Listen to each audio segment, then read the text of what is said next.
What is your full name, sir? Jerome D for David Countess, Countess. Where and when were you born? Born in Brooklyn, New York, 1920. And how old are you currently? 96. What was your full rank by the time you left the armed services? Corporal. I was a corporal for 3 years. Why was I a corporal for 3 years? Do you know?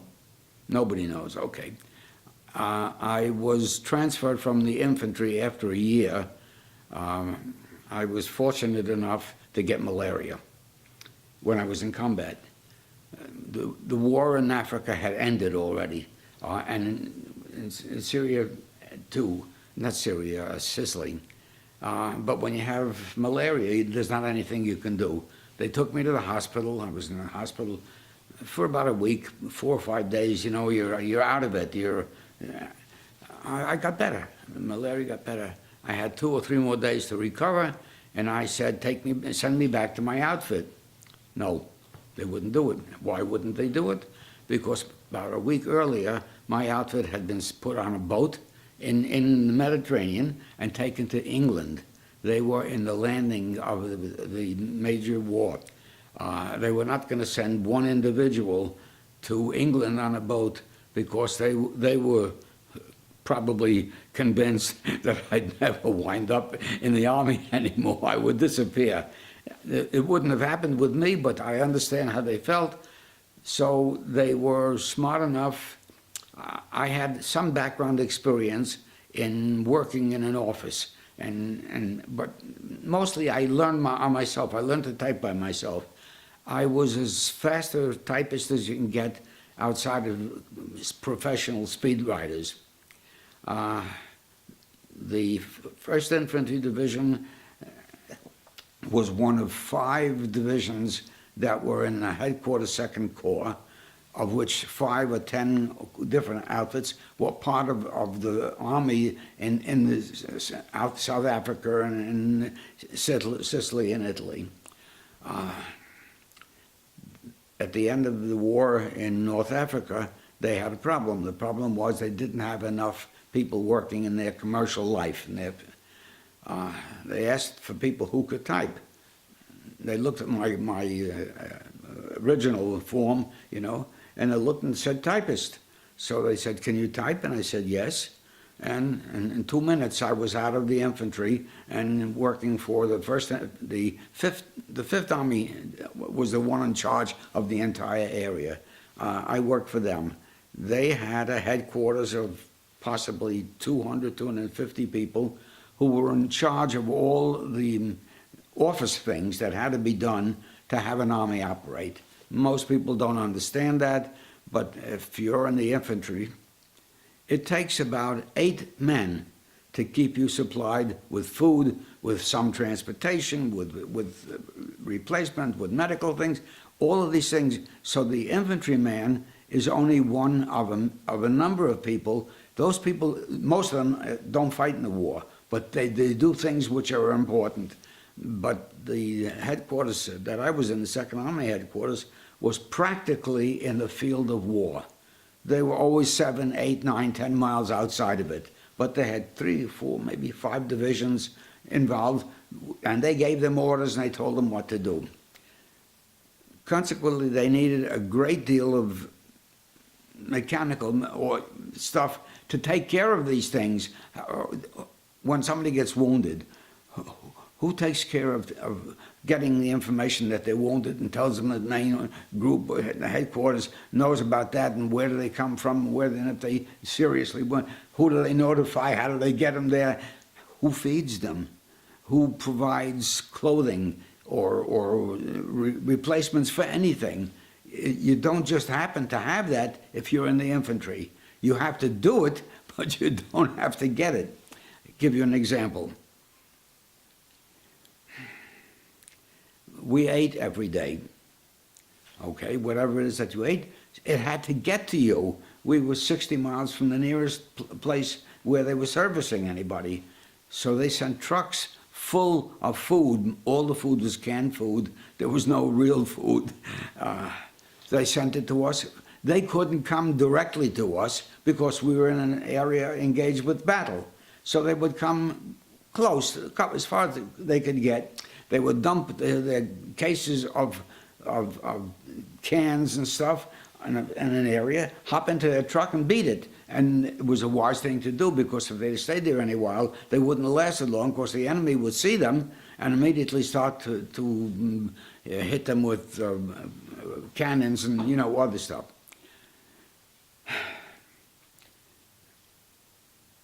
I'll try to not go through it. In a year, I did never eat a meal that was not came out of a can.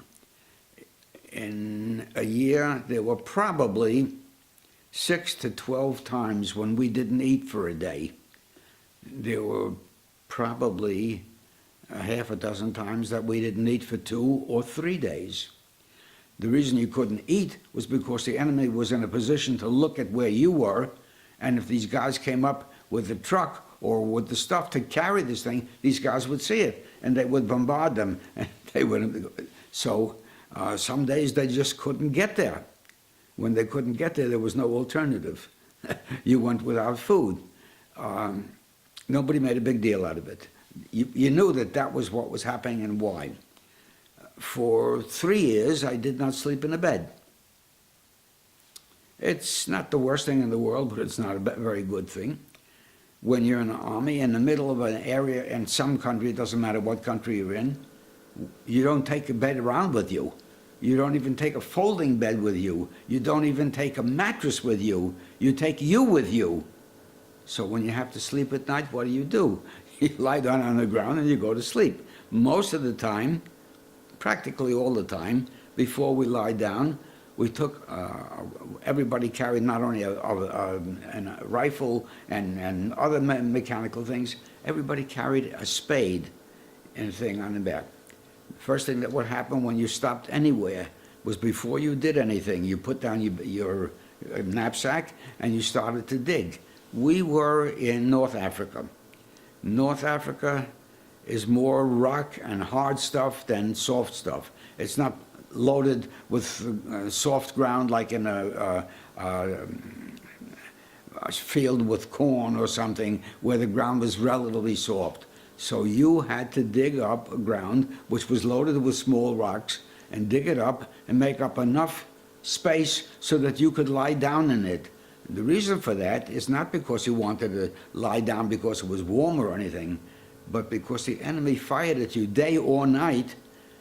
The one thing they couldn't do is go like this. They couldn't hit you if you were below ground. So the first thing that you did when you stopped anywhere, sometimes you did it twice a day or 3 times a day. The first thing you did was dig a pit. It wasn't deep. It was maybe a foot deep, but that was a sufficient amount so that if you were here and the Germans were up here and they could fire at you, they could fire all they wanted, but if you were below ground, they couldn't hit you.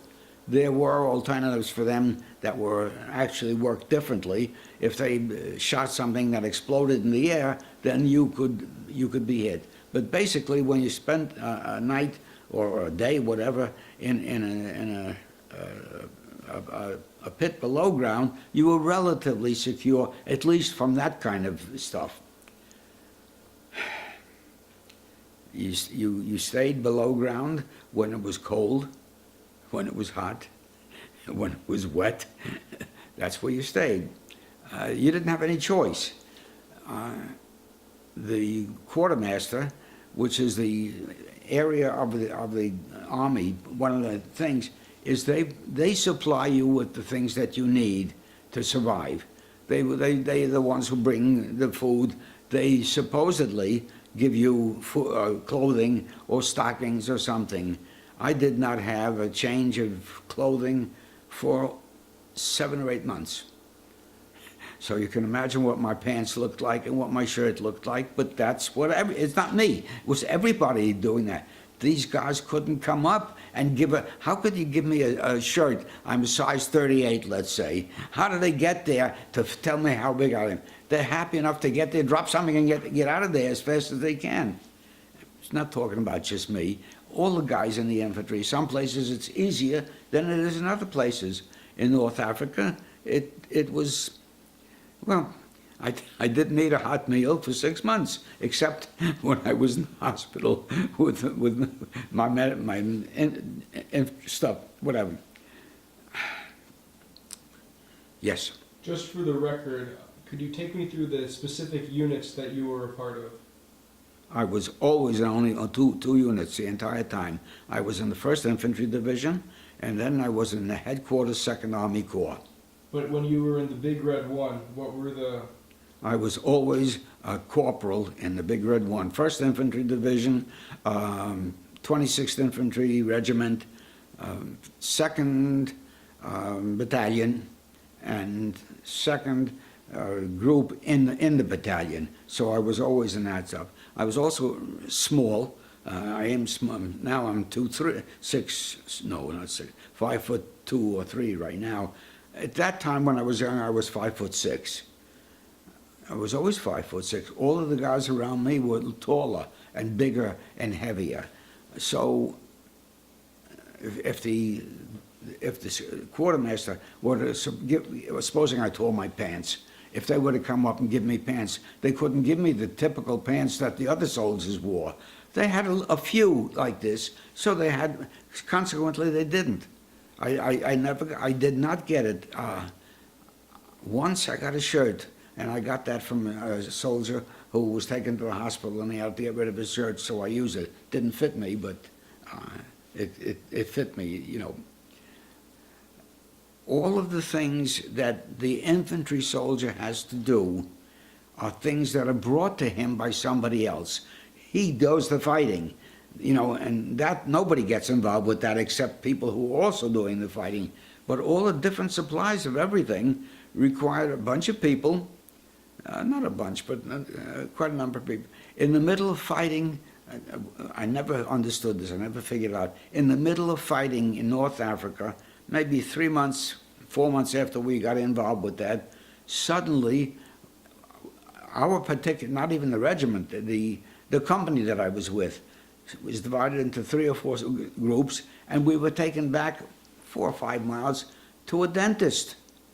Now, what does that mean by a dentist? There is no building. They put up a tent. If it was 8 or 10 miles from where the action was, they could put a tent up. It was not a big tent. It was a little tent. They had dentists there. You went in, they sat in the chair, they looked over, they didn't fill your teeth, they didn't fix your teeth. They took them out, or that was it.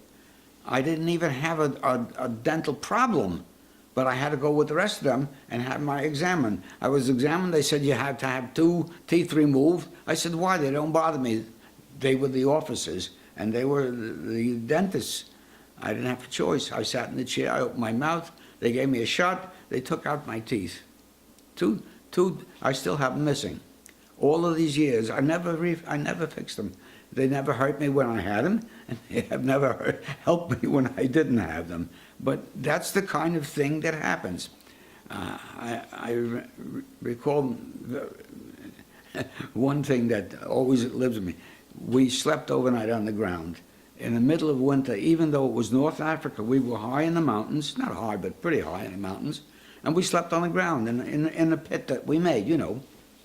I woke up one morning and it had been light snow, very light snow. Talking about North Africa, you know, in the mountains, it was not snow like we know them over here. For the first time in 3 months, I felt warm. I couldn't understand what the hell it was. So it was warm. I unbuttoned the top 2 buttons. 3 mice jumped out and ran away. I spent the night. But that was why my chest was warm. Different things like that happen to different people. Go ahead. So I just want to backtrack. Go ahead. So talk to me about where you grew up. Where I was brought up? Yeah. We weren't talking about it, but now you're asking me about it. Where? I grew up in Brooklyn, in the eastern area of the city. It was the city, part of the city that was less financially stable than the other people. It was all people who were working. Sometimes both people were working. Mostly, they were all people who had come from another part of the world. So the only jobs that they could get were help jobs, you know. So everybody we knew in that area, the buildings were close, not close together, they were touching. The entire street was apartment buildings touching, so there was no place to go downstairs. As a result, all of us who were young, mid-teens and stuff, we played in the street.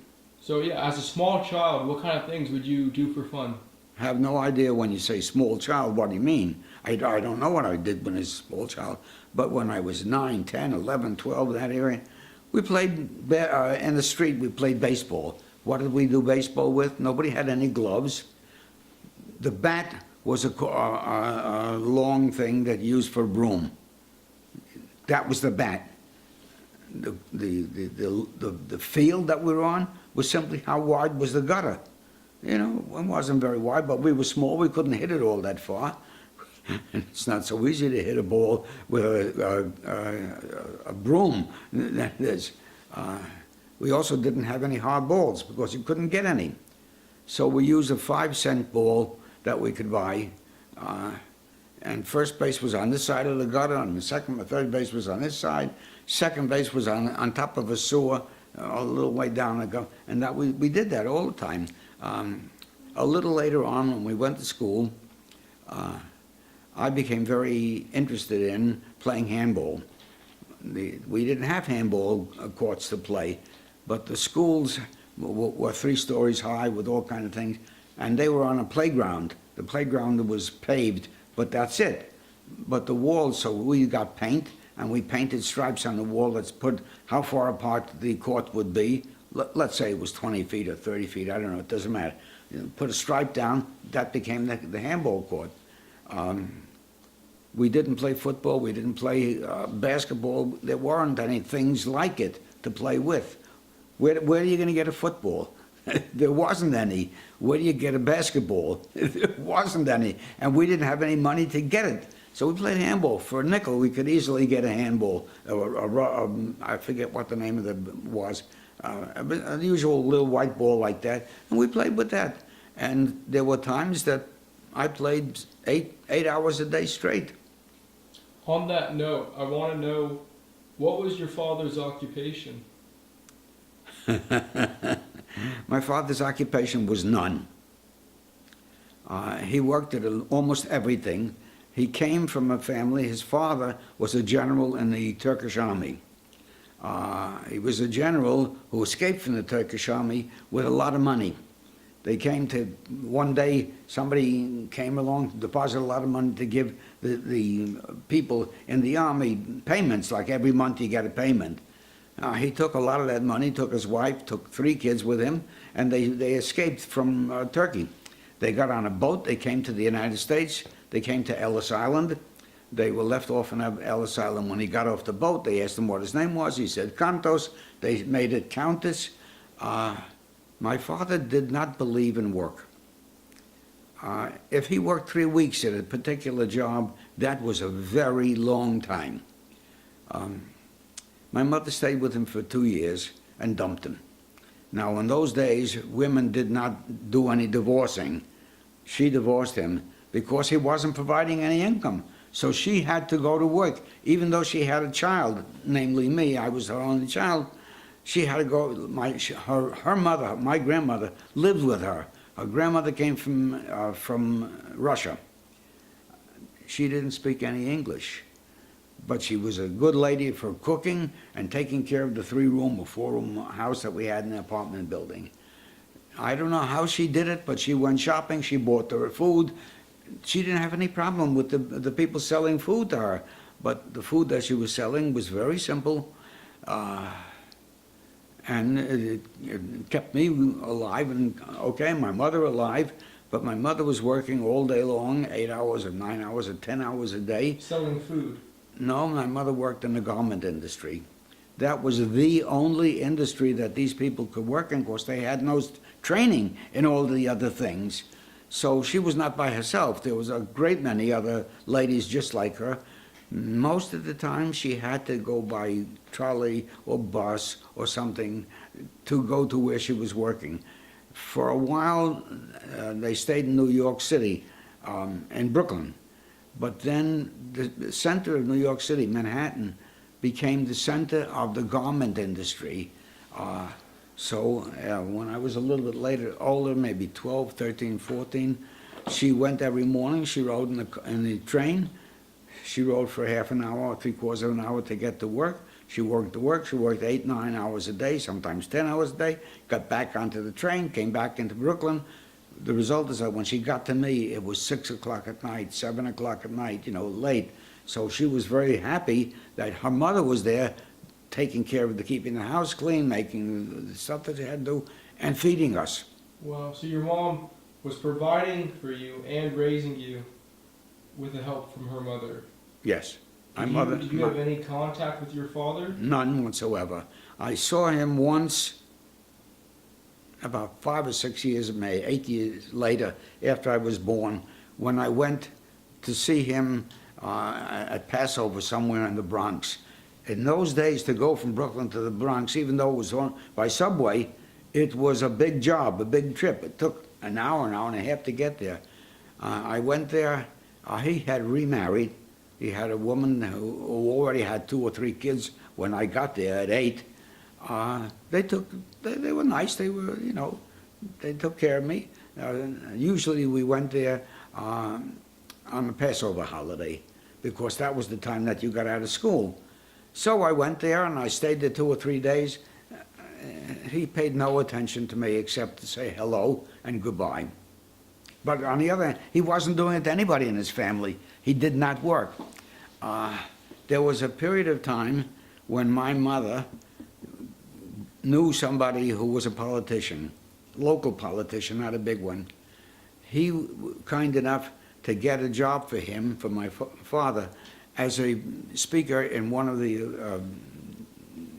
one of the things. He could speak 4 languages.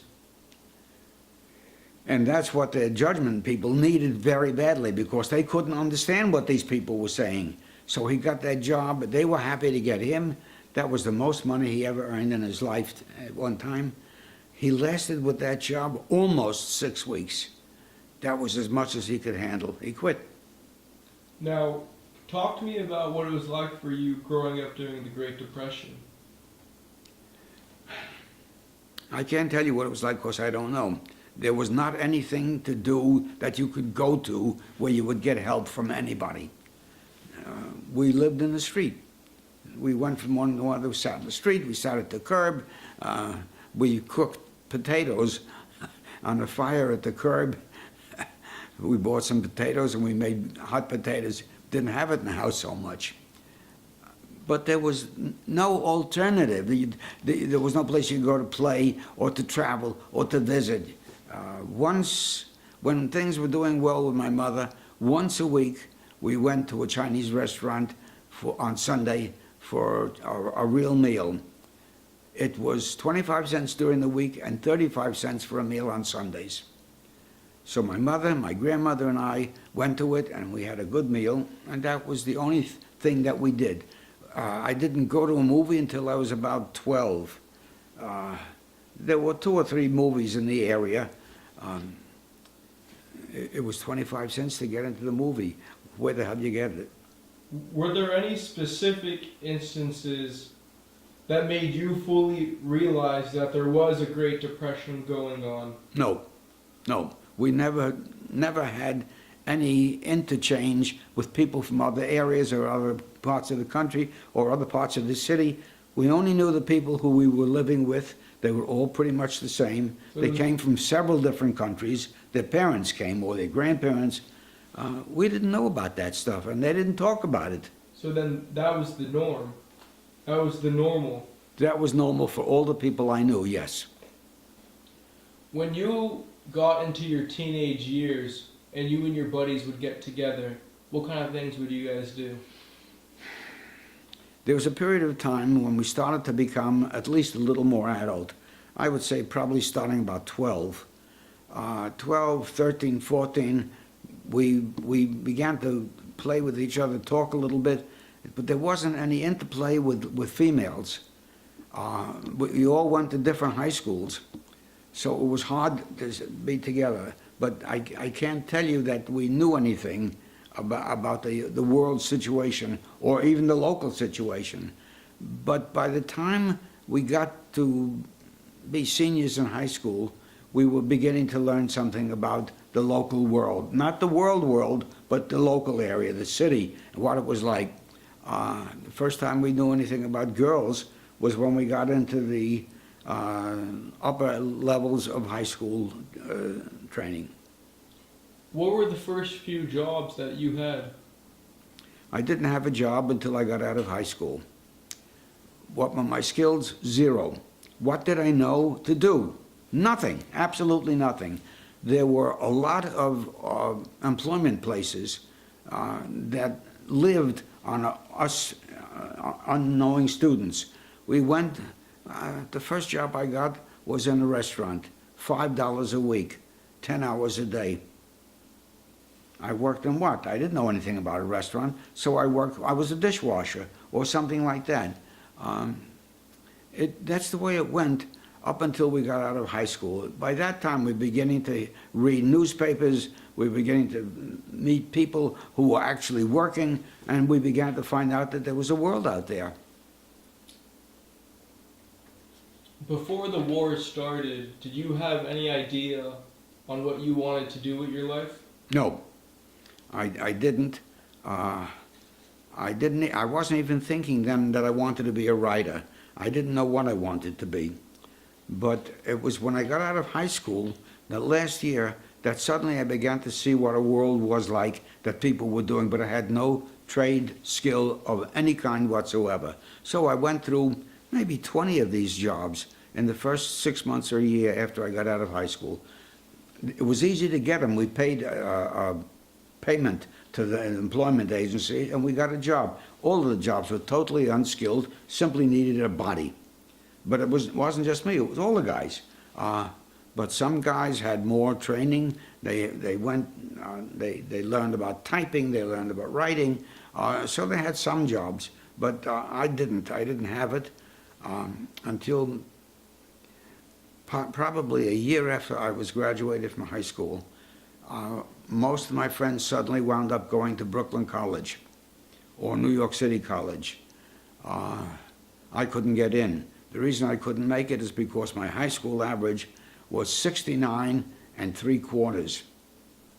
A quarter of a thing, and I couldn't get a degree into that for free. And of course I couldn't pay for it.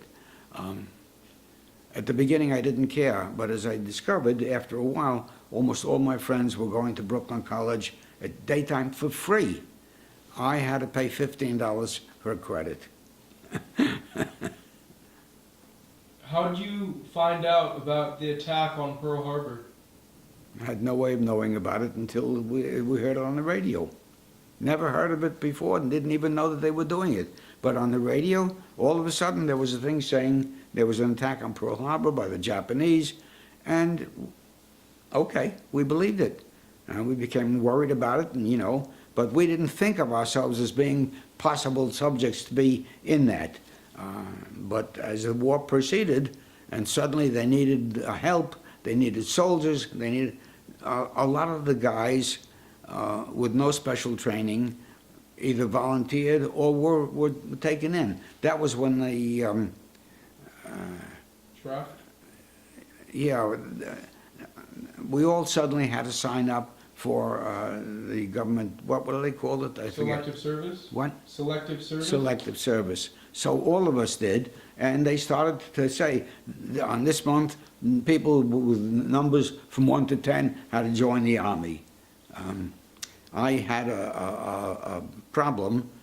The problem was I was colorblind. Not totally colorblind, but pretty near. I thought I wanted to do something. I would have liked to have been a pilot. I thought I had the physical conditions to do it. No pilot, no group doing that would take me. He said, you're flying a plane. You say go strafe somebody, and if the people downstairs were wearing brown uniforms, and you said they were brown, but they were some other color, you could shoot them up and they'd be our people. They wouldn't take me. Later on, shortly after that, I had one close friend who worked in a garment industry place. He was head of all things, he was head of choosing colors for buttons, for suits. That's what he did.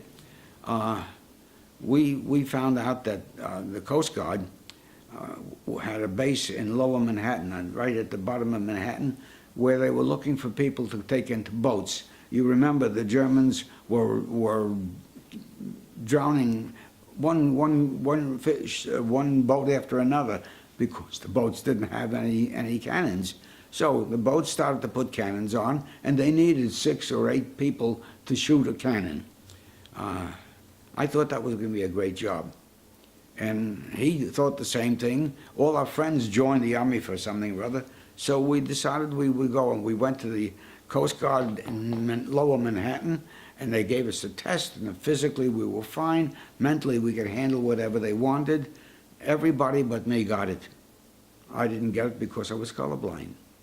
They said, if you're working with a machine, a telephone, a radio or something, and you had to fix it, if you would have black lines and white lines and green lines, and if you put the wrong color lines to the thing, you'd blow the thing up. So we can't take a chance, so they wouldn't do it. Oh my. However, we overcame that after a few weeks. We figured there was another way of doing it. We found out that there was, at that day, prior to you, everything was on the sound, you know, when you tapped, you clicked, you got letters on that, so that they could convey information up and back with the clicks on the, I forget what the name of it is. Morse code? That's it, thank you. So we said, hey, you know what? That'll get us, help us. We can't get on because of our colorblind, but we could get on because we could do the Morse code. We went to high school. After we were graduated, they had a high school at night in which they taught Morse code. So my friend and I did, and we learned faster than anybody else in that class. By the end of the time, we were experts at Morse code. We went back to the Coast Guard, and we said, okay, we can do Morse code. Okay, fine. They told us, you have to come 2 weeks from now on Monday, we'll take you to the school, and you'll go through Morse code, you know, you'll go through the whole thing. We packed up our bag, we told our family goodbye, we went to Lower Manhattan, we sat down, and they said, okay, there's a bus that's going to take you to Hartford, Connecticut, where the Coast Guard school is, and you would learn that, and then you would get a job on the boat. But while we were sitting there, out came a guy with a table, with a book. And the book, when you opened it up, had pictures of different colors, but you couldn't tell the different colors because that particular page would be full of dots. Well, if you were not colorblind, you would look at those dots, you would see that it's orange in between or something. Fine. Of 15 pages that I looked at, I could only tell 6. They said, thank you for coming, go home. And it turned out that my friend who was in charge of cleaning different buttons by color, he was also colorblind. So what do you do? What did I do? We went back. Most of our friends got into one thing or another. And finally, we had low numbers on the Social Security thing, and I had a low number. They called me and said, you are joining the Army. What were your thoughts when you heard that? Hmm? What were your thoughts when you heard that? I knew enough to know that if you got into the infantry, you didn't have a real good chance. But there was no choice. You know, if you didn't want to do it, you go to jail. So he and I both joined. He got into something to do with radio, and I got to be just in infantry. The system that they had was that you went through 3 months of training.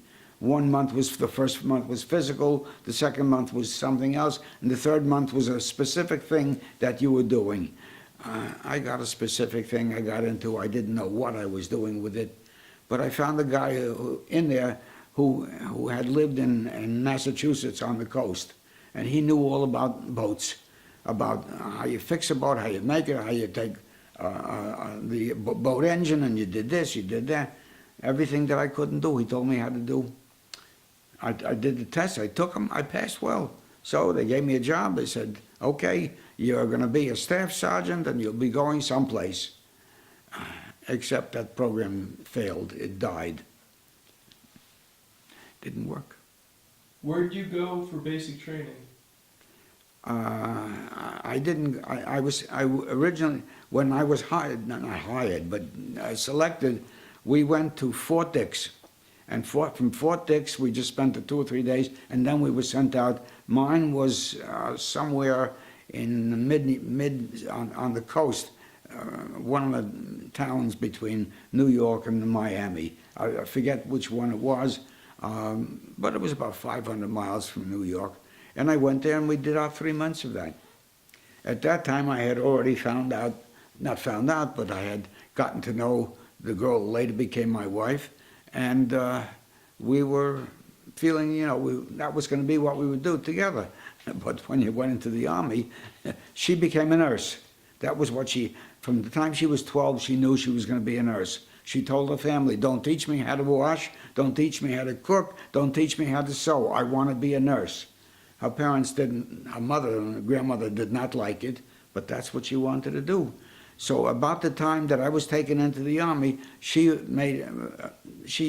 wrote to half a dozen different nursing schools, and somebody in not far away in New Jersey, I forget the name of the town, not very far from New York City, they hired her, not hired her, they took her on. She had 2 months before she had to show up. Those 2 months I was learning how to be an infantry soldier, and I didn't know shit from Shinola. Now, the Army, I'm going to tell you just a short story. We were going to be in the infantry. You know what the Army did, what this organization did to teach us how to be good soldiers because we would know how to shoot a gun? After 3 months, we had 1 day at the firing field. 1 day. Had never seen a regular gun, an Army gun in my life. They gave us a gun. They gave us 2 sets of cartridges, 5 cartridges each. So we had 10 bullets. They took us down to the firing range. They said, shoot at that thing down there. Could hardly even see it. That was it. After we shot at that, we went back, and we were then saying, okay, you're going to go to such and such a place. We all went to, I don't know the name of the, in New Jersey, right on the shore. They had us, the ocean was right on the edge of it. So you went there, a whole bunch of us went to the boat. We got on the boat in our overcoats. Overcoats were 75 pounds each. And 2,000 of us went overseas to someplace. We didn't know where we were going or what we were going to do. Turned out we all went to, I forget the name of the town, North Africa, not North Africa, pretty close to, yeah, North Africa. We went there and we got off the boat, and all of a sudden we were divided. There were hundreds of us lined up. We were divided. 10 guys go to this one. I went to the 1st Infantry Division. I didn't know what the hell I was doing. I didn't know what the 1st Infantry Division was. I couldn't fire a gun. I didn't know anything. But the other 4 guys didn't know any more than I did. But we were taken, we joined, and 5 days later we went into battle. What did we know? Not very much.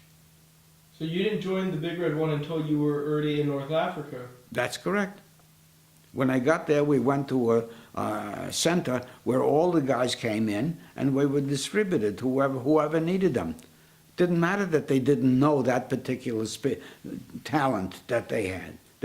What month and year did you make it to North Africa? What? What month and year did you make it to North Africa?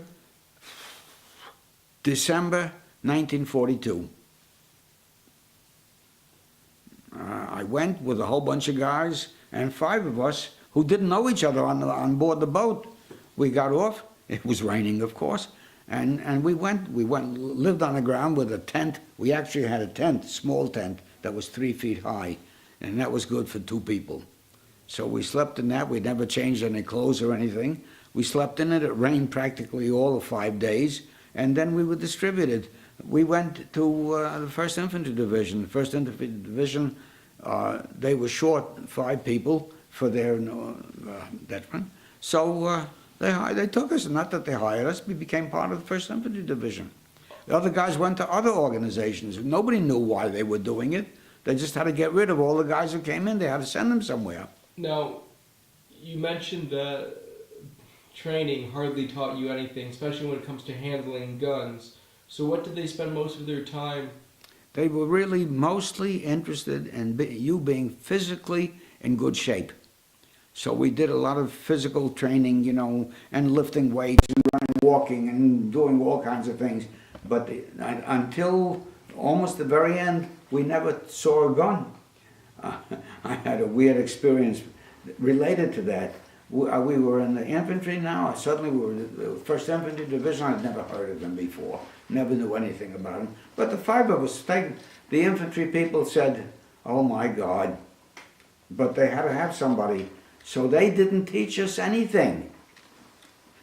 They just took us in, said, "This is okay, fine. You're in the 18th Infantry Regiment, okay? 18th Infantry. Which one? C form. Okay. So now I was in C Company. I thought you were in the 26th. 26th. Okay. 18th was the other one. Okay. So we're in the 26th. Now what? Now nothing. You ready to go to war? What am I going to do? I don't know. We were there 5 days or 4 days, and they said, "Okay, the first time you're going to go into battle." It was nighttime. We all got on the truck, and we drove 2 or 3 hours to some place. I have no idea where it was. We got off. It was pitch dark. Everybody got out of the truck. They stayed on the ground. Along came a guy, a sergeant, came running down things. He says, "Okay, we're all going to take off from here in 10 minutes. Be ready to go." We're standing in our clothes with an overcoat, a heavy overcoat. What the hell were we supposed to do with that? They said, "Okay, take your guns out." Where? What? The gun was in back. I got the gun. "Okay, fix bayonets, because we're going to do a bayonet charge." Oh. Well, okay. "Where's the bayonet?" They said, "Schmuck, what do you mean, where's the bayonet? Take a look at your little pack. On everybody's pack, there was a bayonet on the side in the thing. I didn't know that. Everybody fixed their bayonets in 2 minutes, and I'm standing there trying, what the hell do you do? So I got some guy next to me who got really disgusted with me, and he pulled out the bayonet from my sheath and the thing, and he put it on my gun. I didn't know what to do. And he showed me that you put it on top of the gun. Had no clue with that. No idea what you did with it. He put it on. Okay, fine. Pitch dark. We're all out there. What do you do? I have no idea what you do. The guy came running down the field again. He said, "Okay, charge." We're all charging. I'm wearing an overcoat. The overcoat was heavier than I was. I had a rifle. I had only shot 10 shots with it 2 or 3 months earlier. Never even handled it before. What do you do? We all were making this in pitch dark. Where are we going? Nobody knew where we were going. Just go that way. That's where the enemy is. Could you see anything? Nothing. It's pitch dark. Dark at night. We walked. Maybe first we were running, because that's what you're supposed to do. But after 10 minutes of that, we slowed down. We didn't know where we were going, what we were doing. We couldn't see anything. After 10 minutes, we stopped running, and we were loping along. And then we stopped loping along, and another 10 minutes, we were walking. You had a big overcoat, weighed 700 pounds. What the hell do you do? And you got a gun. I didn't know what to do, but nobody did. All of a sudden, we came to a wall. Well, we walked until we came to this, what was like a wall. It was a mountain thing. And they said, "Okay, got to go up." Why? Because that's where the enemy is. Who knew about that? They didn't even know it, but that's where you had to go. So there were 5 of us together. No, 3. So one guy held the three rifles, and they climbed up about 10 feet on the thing. Then we passed the rifles up to them, And the guy who passed it up came up afterwards.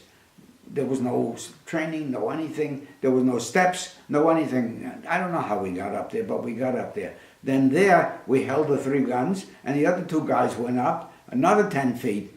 We did that, possibly took about an hour. By that time, we were freezing. I can't tell you what it was like to do it with the overcoats. So you know what we did? We took off the overcoats and dropped them till they went down on the ground. Then we were able to climb up a little bit. We went up, I guess, 50 feet or 100 feet.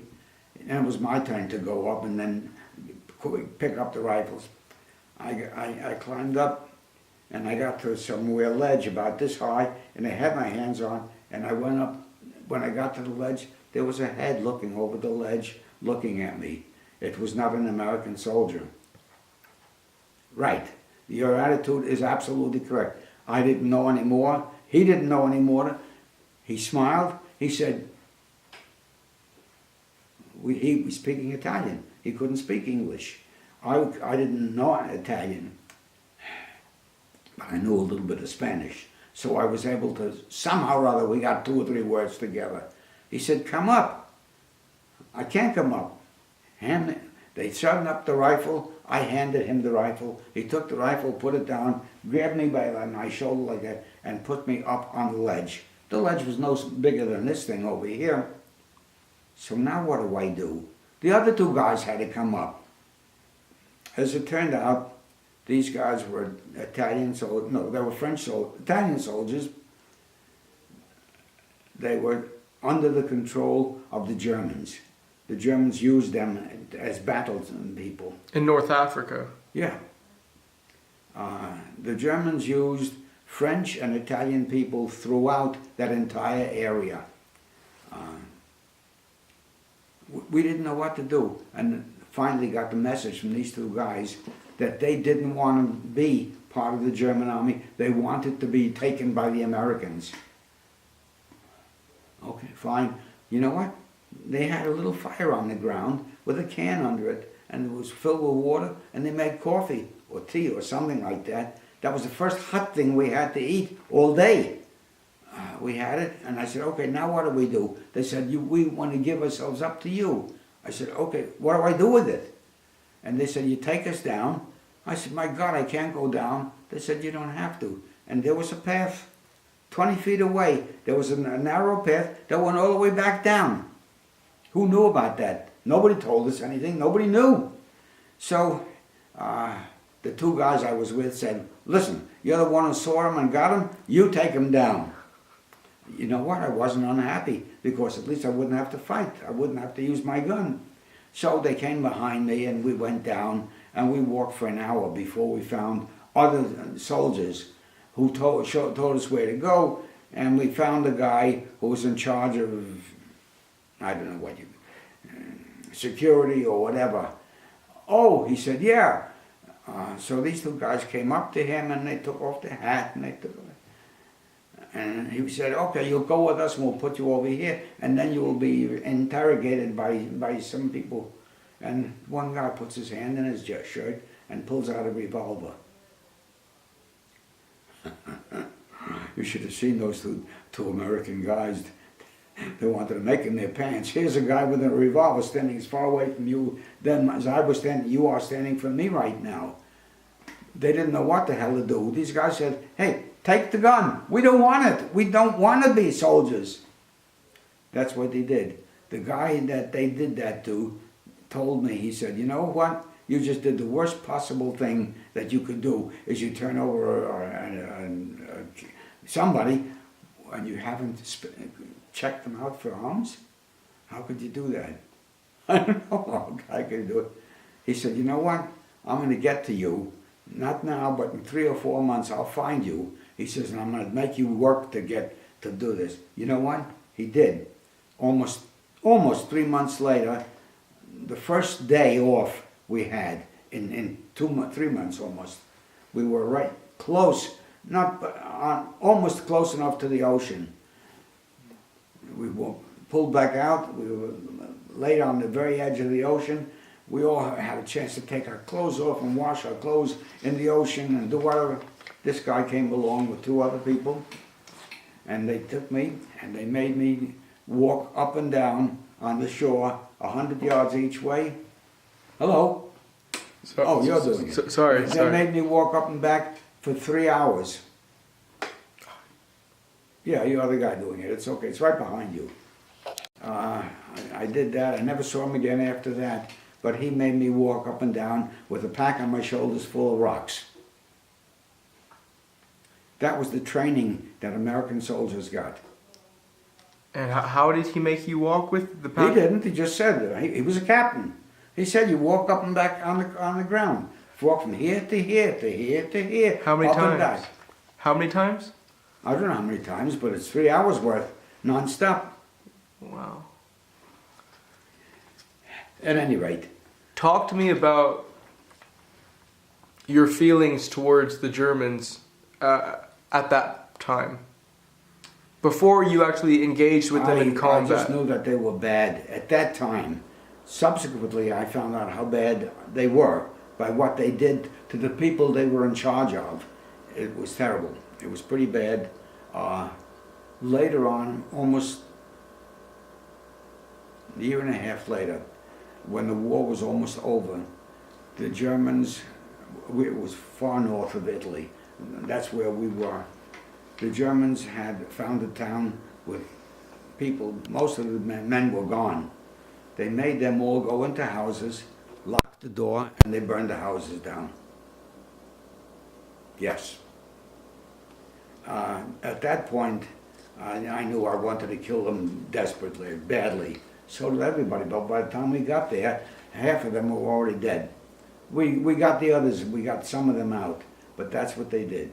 They burned them to pieces in their houses. They put them in there, they did something to the door that it couldn't be opened, and they left them, and they lit the houses. So it's not just like you saw the aftermath, you actually saw it in the process. Yeah. You saw the houses. I saw it almost over. I saw the remains of some of the houses. Some of the houses were still on fire. I wanted to quit the United States Army and join something or other that would kill all these bastards. Did the civilians say what the reason was? Why they? Nobody said anything about what it was. It was pretty awful. What can I tell you? That's one of the things. Well, So, just to backtrack, you were a rifleman, yes. and what I want to know is your first combat experience in North Africa. Where was that? What was the circumstances? We were along the shore of the Mediterranean in North Africa.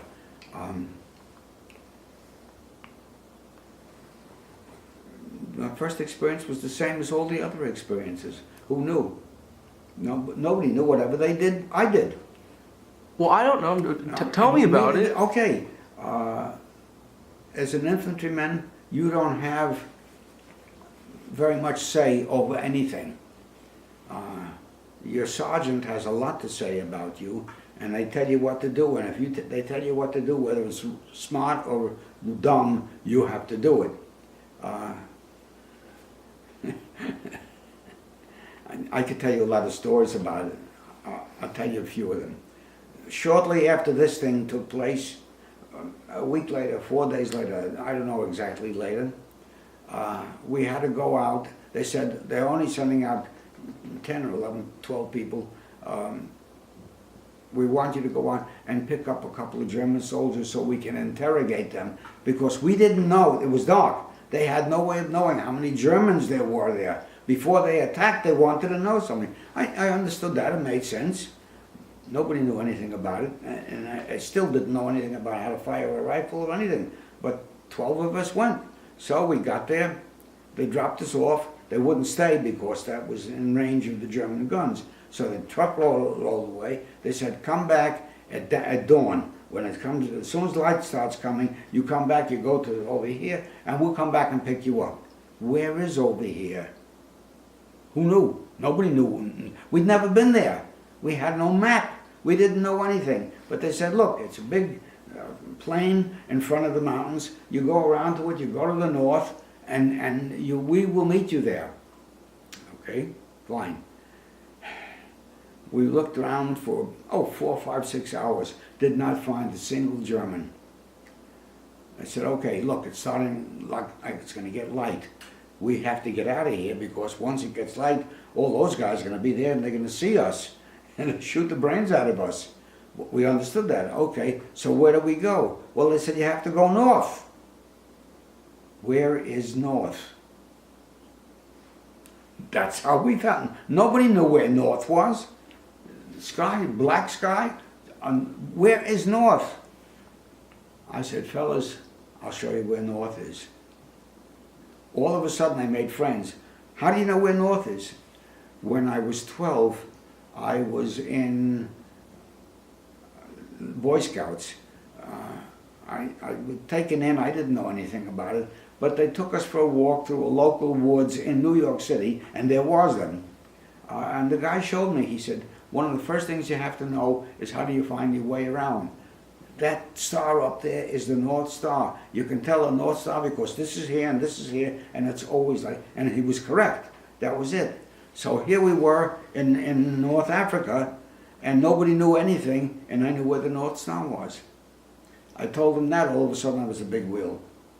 They were very happy about it. In fact, that was exactly what it was, and we found not our people, but we found British soldiers, which was just as good, and they told us where our people were. What that told me early on was pretty much how imperfect the training was. You know, maybe the guys who trained the soldiers, you know, in the United States on the mainland knew something about it. Maybe they trained that. But us, we were green. We didn't know anything. None of us had been soldiers. So all of a sudden, here we are, and we didn't know anything. We were able to find a way out because we found the North Star, and we knew which way north was. Talk to me about the first time that you guys engaged the Germans then. I can't tell you. I don't know. I have no idea. Most of the time, engagement was not like what you see in the movies, where there's specific groups here and specific groups here, and they're fighting with each other. We were told to go somewhere. En route, there were suddenly guys with guns over there, and they were shooting at us, so we shot at them. It was not a well-developed thing. Maybe the ones who were trained in the United States in the regular army got better training, but as people who came in as recruits, replacements, we didn't know beans. I mean, but don't you remember the first time you took on enemy fire? No, I don't remember. Really? Sometimes it was just a few moments and they took off. Sometimes they were shooting like crazy and we didn't have enough people, so we backed away. It's hard to tell you exactly how that worked. It's not like you see in the movies when a group over here, solid group, goes and attacks a solid group over here. Maybe they do in some, I would call it the real world. Never happened to me.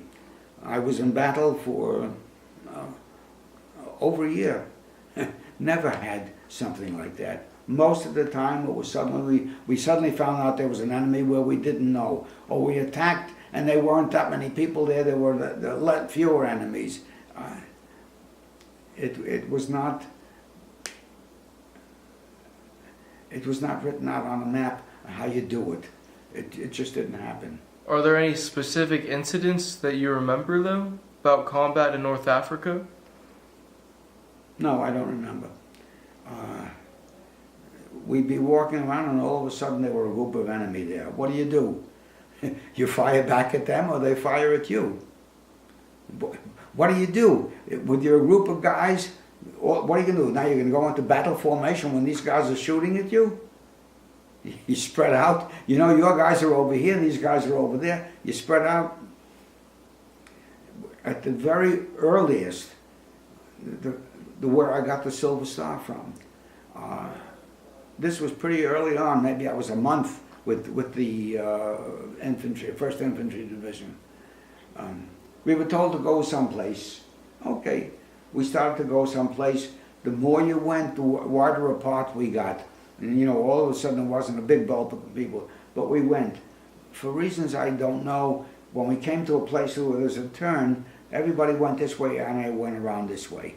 I thought I would get there a little easier, a little quicker, maybe because it was fair. All of a sudden, 5 or 10 minutes later, I was all by myself in an open spot.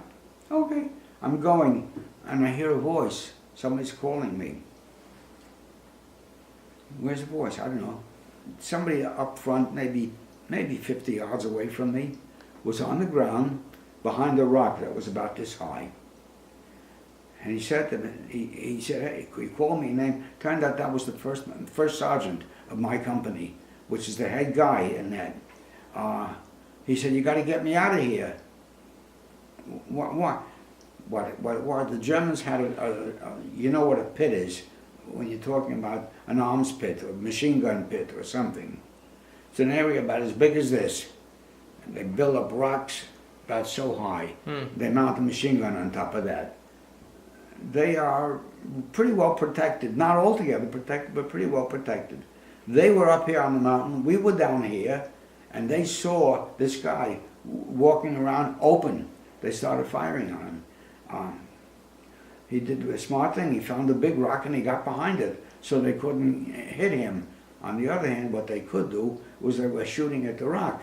And when they hit the rock, it started to blow up a little bit. So what was a big rock this big was now about this big, just enough to keep him covered. But he knew that if they kept this up, and it wouldn't be very long before they'd blow up the rock, and he would be it. So we said, do something. I didn't know what to do. Okay. I lay down on the ground and I looked up and I saw the pit on top, but it didn't look very big or very much. You know, it was 200 yards away. What the hell do you think you're going to see? But I didn't know. Okay. He said, you got to get it and knock the pit out. Great. Just me. That's it. Knock the pit out. I was looking at, along came another guy that I didn't even know, but he was from a different part of the different division. I don't know what it was. He said, what the hell are you doing here by yourself? I said, I can't. That guy over there is the first sergeant. He said, well, I'm not going to help you. I can't. I got my own people to worry about. I said, do you have any machine gun bullets? He didn't have, but he had some bullets that were a different kind. In the Army, there are different kinds of bullets. There are solid bullets that you use to blow up things like rocks. Then there's the regular bullets. Regular bullet is not stainless steel. It's stuff that can blow up any guy with no trouble at all. This guy said he had 2 cartridge bases. Each one had 5 bullets in it. He said, that's all I have. I said, great, that's fine.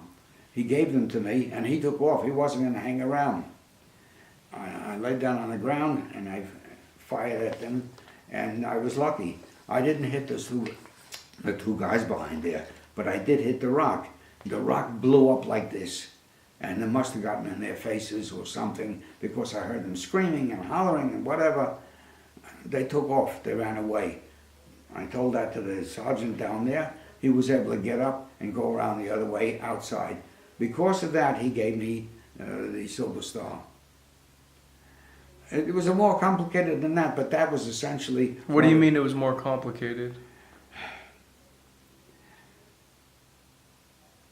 It was a little more complicated. It wasn't quite that simple as that. I was shooting at them before, and I found the right distance, the right anything with it. I didn't know what the hell I was doing with it. I just shot at them. Was that your first time shooting at the Germans? No, but I shot at them before, and I never knew what the hell I was doing. I don't think I ever hit anyone before that. I don't think so. Maybe, maybe not. Everybody was shooting. I shot too. So going. The way that I guess you're explaining it to me is, when I think of North Africa, I ought to think of more skirmishes here and there. Yeah, there were. Rather than Kasserine Pass was a very famous place. The United States Army thought that if they bottled up Kasserine Pass, the Germans would not be able to go through. It was a pass in between the mountains. The Germans land-based them, really clued them down, and the Americans backed off, and the Germans were able to go through. I wasn't there, but I was a half a mile or a mile away. I heard all the stuff going on, but I was with other people, and we weren't supposed to go there, so we didn't. But that was written about in a lot of places, and ultimately we got through with that. But the Germans had us. The Germans were also smart. They made sure that they had both Italians and French working with them and following, so that they had more people in it. Nobody really cared too much about who they were. Did you guys ever fight the Vichy French? No, no. We were, the total time that I was there, a year and a half in Italy. We walked from the bottom of Italy to the very top, almost 1,000 miles, but over a year and a half. We went a small distance each time because our corps headquarters had a motto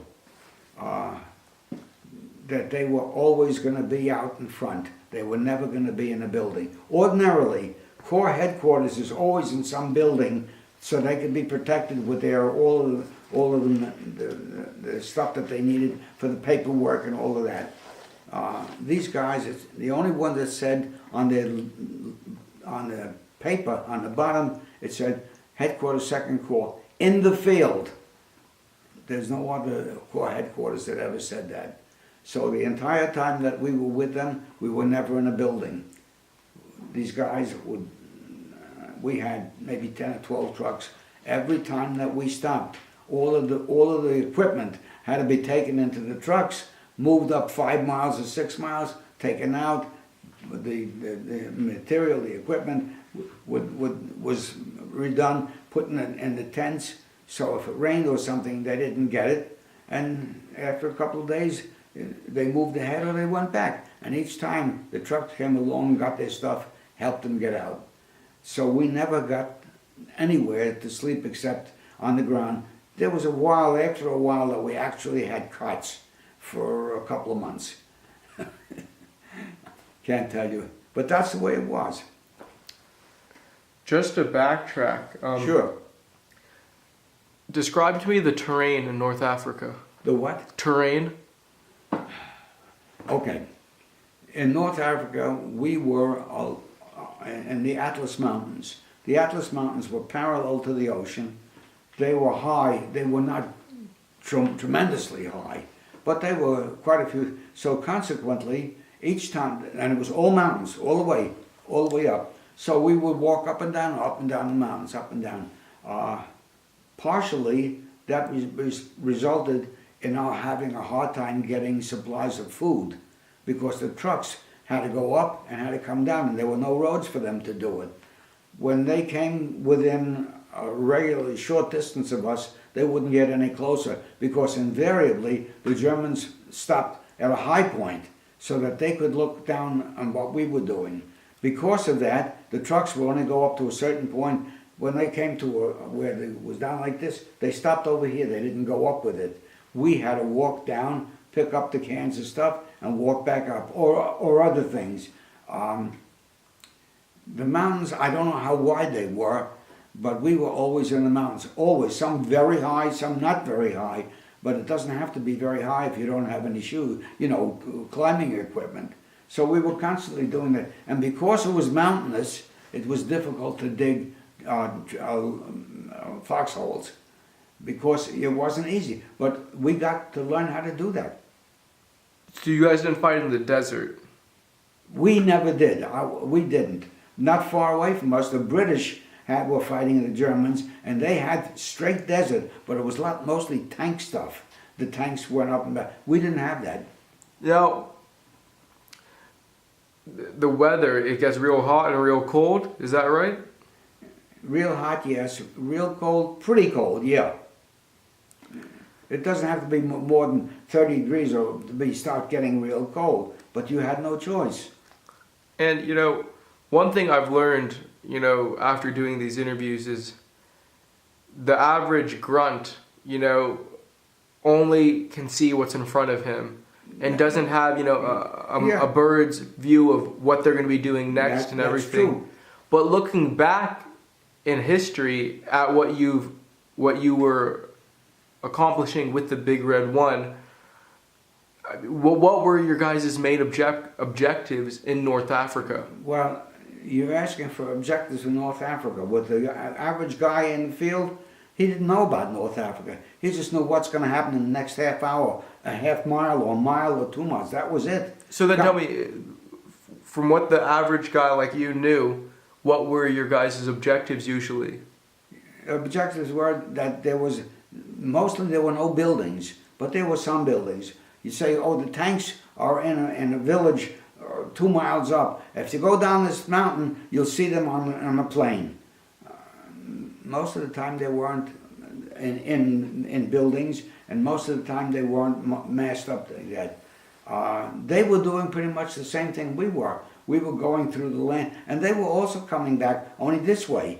So it was a problem, and for a long while with the American soldiers, the problem was not knowing how you do this. So the Germans had an edge over it, but we had a lot of guys who were pretty smart, pretty good, and when we fought, we fought. We did well. The Germans had big guys. God knows they were big guys. All of them were 6 feet, 6 feet 2, 6 feet 3. They were great. On the other hand, we were the opposite. We were Americans descended from Italians, French, Russians, whatever. We were a mix of people, and most of them were not the size that the Germans. But I have to tell you something. If you hit somebody with a bullet, it don't matter how big he is. He's going to be hit. So we did okay. It was very hard. We were not equipped to know how to fight. The American Army trained a lot of the people, a lot of their soldiers on the ground in the United States. But that's not the same thing as being in the mountains and you can't dig a foxhole, or you can't do this, or you can't do that. But we did okay. Did you lose any of your good buddies in North Africa? What? Did you lose any good buddies in North Africa? Yes. But I can't tell you that I had good buddies. You don't get good buddies. You don't try very hard. Why? You don't want to see them killed, that's why. You want other guys all around to help you, and you help them. But friends, real close friends, didn't last very long. You never know. An example. Supposing you have a typical big gun, a rifle that you use, and something happens to it. I didn't know for 4 months that the barrel of my gun could be cleaned and wiped so that the shells would come out right. I didn't know that.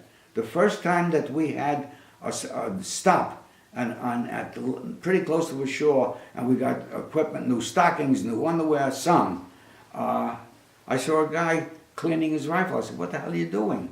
He said, "I'm cleaning my rifle." I had never seen that done before. There was a cord that came through the thing with a weight on the bottom, and they were doing this and cleaning the inside barrel so that the bullets could go through. I never knew it. I was using my gun. When I heard that it was having a problem, I heard there was sound. Next time we had a battle, there'd be a wounded soldier on the ground with his rifle laying on the ground. I would get a doctor or somebody to help the soldier. I took his rifle and dropped mine down. He didn't care. He wasn't going to use it anymore. Wow. A lot of us did that. It's hard to tell. Not far from Kasserine Pass, we weren't in with that group, but they were attacking us, and it was bad. What do you They started shelling us, not with cannons, but with mortars. Mortars were very deadly area.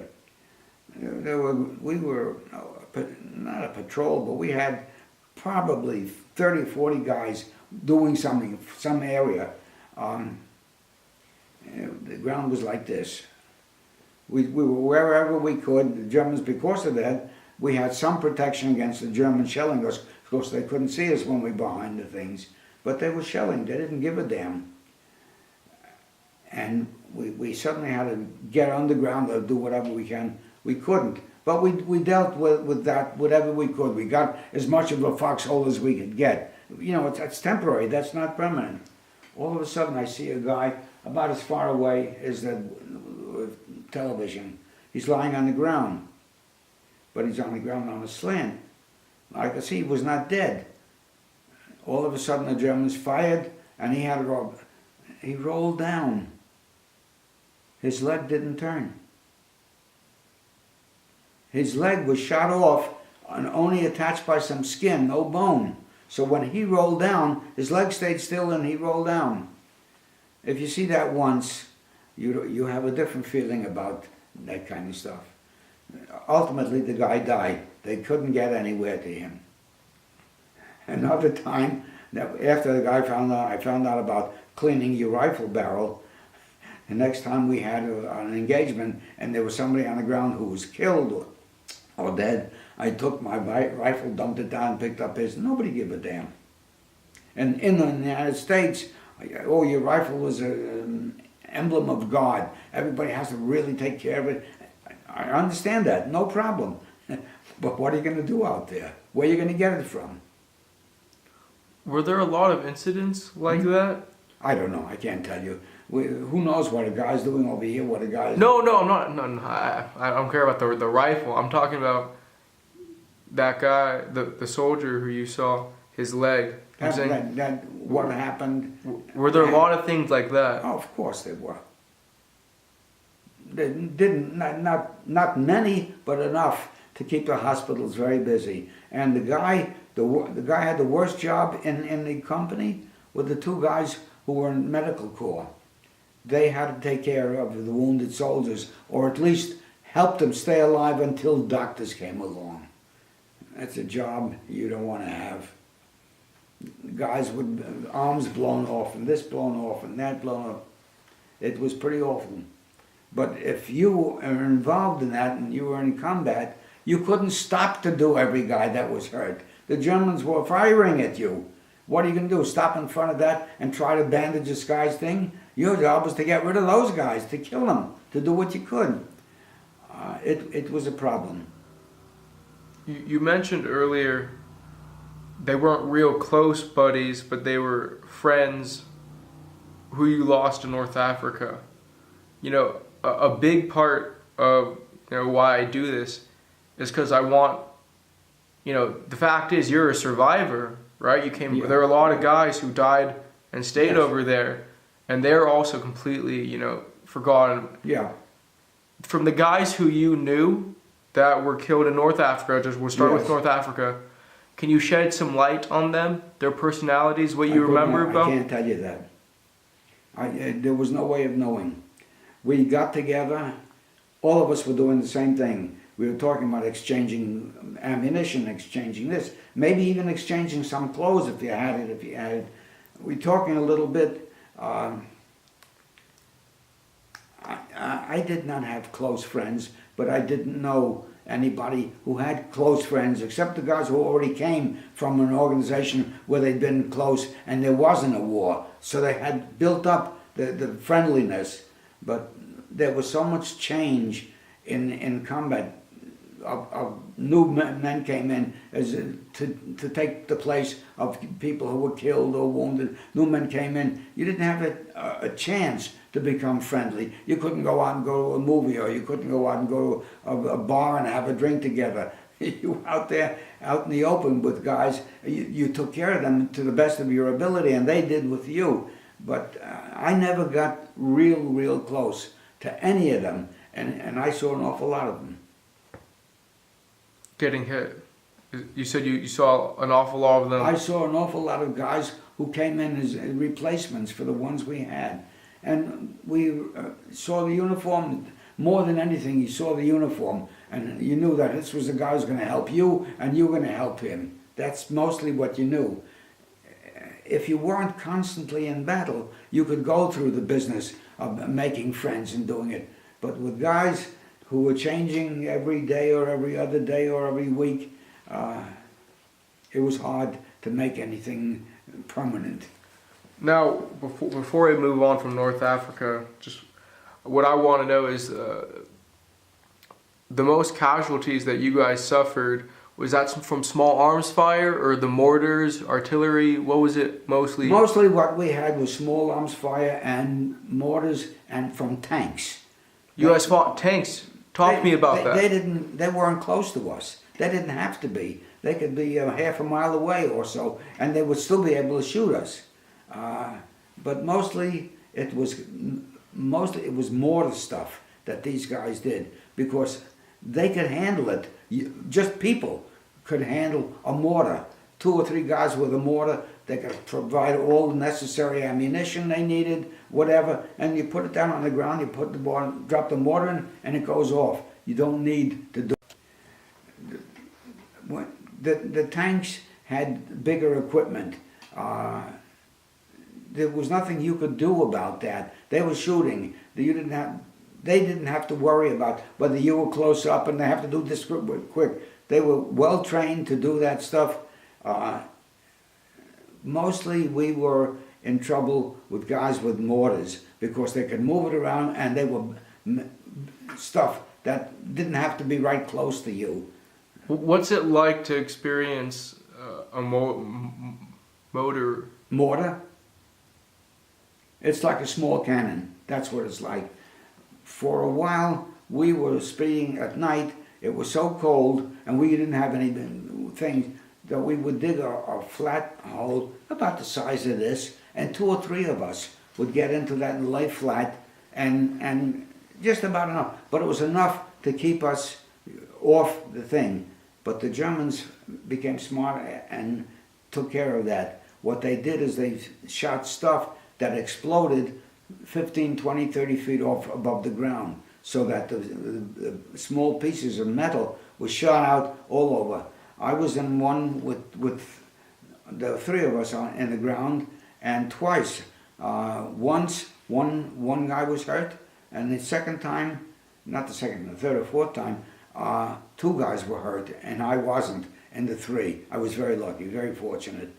One was really hurt, very seriously. The others were just wounded. You know, we got away with it. This is all from the shrapnel.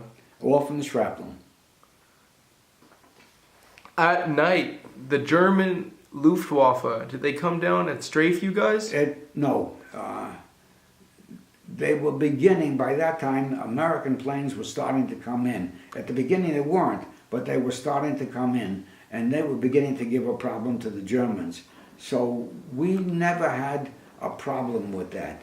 But they did come in and strafe a particular, if they knew a particular area that was under problem, they would go and strafe them. Yes. And boy, they were a bitch to have. So you did experience that? Yeah, a couple of times. But fortunately, they weren't firing at me. They were firing at another group, and I was coming up to be helpful. I'm saying some things are funny. I'll tell you a funny experience, if that's okay. About a month after we started to get into combat, we were marching from here to here, and we had to go up a mountain and around the mountain and go back all the way down to the other side, which went down like that. As it turned out, the guys halfway up in that place where we were on, it turned out there was a big, not a big cave, but a pretty large cave in there, and that's where not all, but many of the soldiers were hanging out in there for a while. They weren't going to be for long, but for a while, because it was safe. The Germans couldn't shell you or anything. So we're marching down along, and we see it, and I'm looking at that. Now, I had never seen a submachine gun before, except in the movies. I knew I'd seen it. I'd never seen one. And I see the guy sitting up on the ledge and top, and 2 or 3 of them are standing there with submachine guns. I never saw this before. I thought I would find out what it's like. So I asked the guy, the corporal I was with, can I go up there? He said, sure, go ahead. We're just walking slowly. Go up there, look, and come down the other side. Fine, okay. So I climbed. It wasn't hard climbing. You know, it was relatively easy climb. And I climb, and I get on the ledge, and I look inside, and there's an area about the size of this room here. Dark, no lights or anything. And I look in, and I see there are half a dozen guys sitting on the ground with their backs against the wall. If this is where we came in, they would be against that wall. Half a dozen of the guys. Wow. And I see 3 or 4 of them have submachine guns. There are 2 guys standing over here, both of whom had submachine guns. So I walked over to one of them. I said, can I look at it? Yeah, indifferent, sure, good. He showed me the gun, showed me, pick it up, take it out, and put bullets in over here, da, da, da. It was interesting. It looked like what I'd seen in the movies, you know, when during the pre-war time, when you saw the movies, it was gangsters who had submachine guns. So I looked at it, and it was, I said, can I hold it? He said, sure. Here, hold it. Just don't go away. I'll be able to. I took the gun. It was a little heavy, but it was interesting. And I looked at it, I put my finger on it and I said, boy, just think of that. This one little machine gun could take 10 guys at one shot. And I'm looking over there, and there are 3 guys sitting on this side and 3 guys sitting on this side. And in the middle, between them, is about 2 feet. So I take my gun like this and I look at it. Oh, I said, boy, and I pressed the trigger. I'm not proud of it. Brrr! Fortunately, I was smart enough to aim the gun between them. It made a thing on all the way up on the thing, on the roof. I couldn't believe it. They couldn't believe it. They all were hitting the ground, whatever. They thought they were being attacked by somebody. I dropped the damn gun on the ground, and I took off out of there. I picked up I took off. When I got to the edge, outside on the edge, it was down like this. I jumped and sat on my rear end and went down to the road down there. I took my gun with the road. I had my handgun with me, got on the road, and I went like crazy, as fast as I could go this way. I was sure there were going to be guys after me trying to kill me. The only thing that I did that was smart is I aimed it at the space between them, and there I could see the holes appearing on the wall. Oh my God! Why'd you pull the trigger? What? Why'd you pull the trigger? I thought that it was locked. Oh. You never take a gun out and play with it, and you don't lock it. So I thought, how could he have a machine gun and not lock? It didn't even occur to me. I didn't even think of it. I thought, sure, it's gonna be locked. That's why I put the. Oh God! I could have killed a half a dozen guys like that, instantly, not even know what the hell I was doing. That's the kind of thing that happens sometimes. You don't know what you're doing if you're not trained enough. But the fact that these guys did not lock the gun, the trigger of the gun, was very unusual. What would you say was your most frightening experience in North Africa? I don't know. I don't know. I had another experience which was a little frightening, but not really frightening, but it was certainly unexpected. We were stuck on a mountain, pretty high up. The Germans were about a half a mile that way, but they were higher. So they were on top with mortars up there, and they were constantly shooting down at us, so we all made foxholes. We couldn't get food in because they could see the road down there. They could see over us, and if a truck came by, they would shoot over us onto the road, onto the truck. The trucks wouldn't come up. I understand that. So what are we going to do? I don't know. After a day, we were out of water. You know, all we have is a canteen. That canteen is about 2 pints maybe, and that's it. Well, after a day, you've used up a good amount of that. Where do you get a replacement for water? We didn't have any. So we all began having a little problem with that. And then I remembered when we came up from the bottom, there was a stream on the bottom. Not a big stream, but maybe 20 feet wide and maybe a foot deep or so. I went over to the guy who was a local chief, and I said, look, can I go down and get some water? He said, it's up to you. If you want to do it, you have to do it. But, he said, the Germans have 2 guys hidden in the grass on the side of the road down. So if you're going down, they're going to shoot at you. You better watch your ass. You have to have water. You've got to do something. So I figured I'd watch them and I'd creep on the ground or do whatever I could. When I said I was going down, I already had a job out there different than all the other guys had. You have to go? My job was I had to be in front. I was a scout. A scout is a tough job to be. You're out there by yourself. You're 100 yards or a quarter of a mile ahead of your outfit. Your job is to see if there are enemy troops around, if there are enemy equipment around, tanks or anything, and go back so that we would be prepared to see them.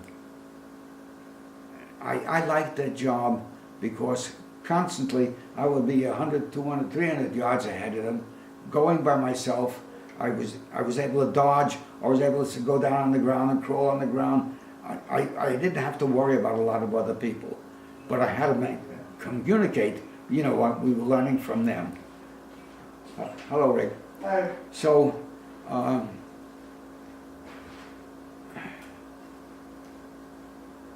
you want to say something? All right. You were talking about. Okay, so Start from the he point. said, okay, go down, but you're on your own. We can't help you. When I said I was going down, a half a dozen of my buddies said, look, as long as you're going down, they gave me their canteens.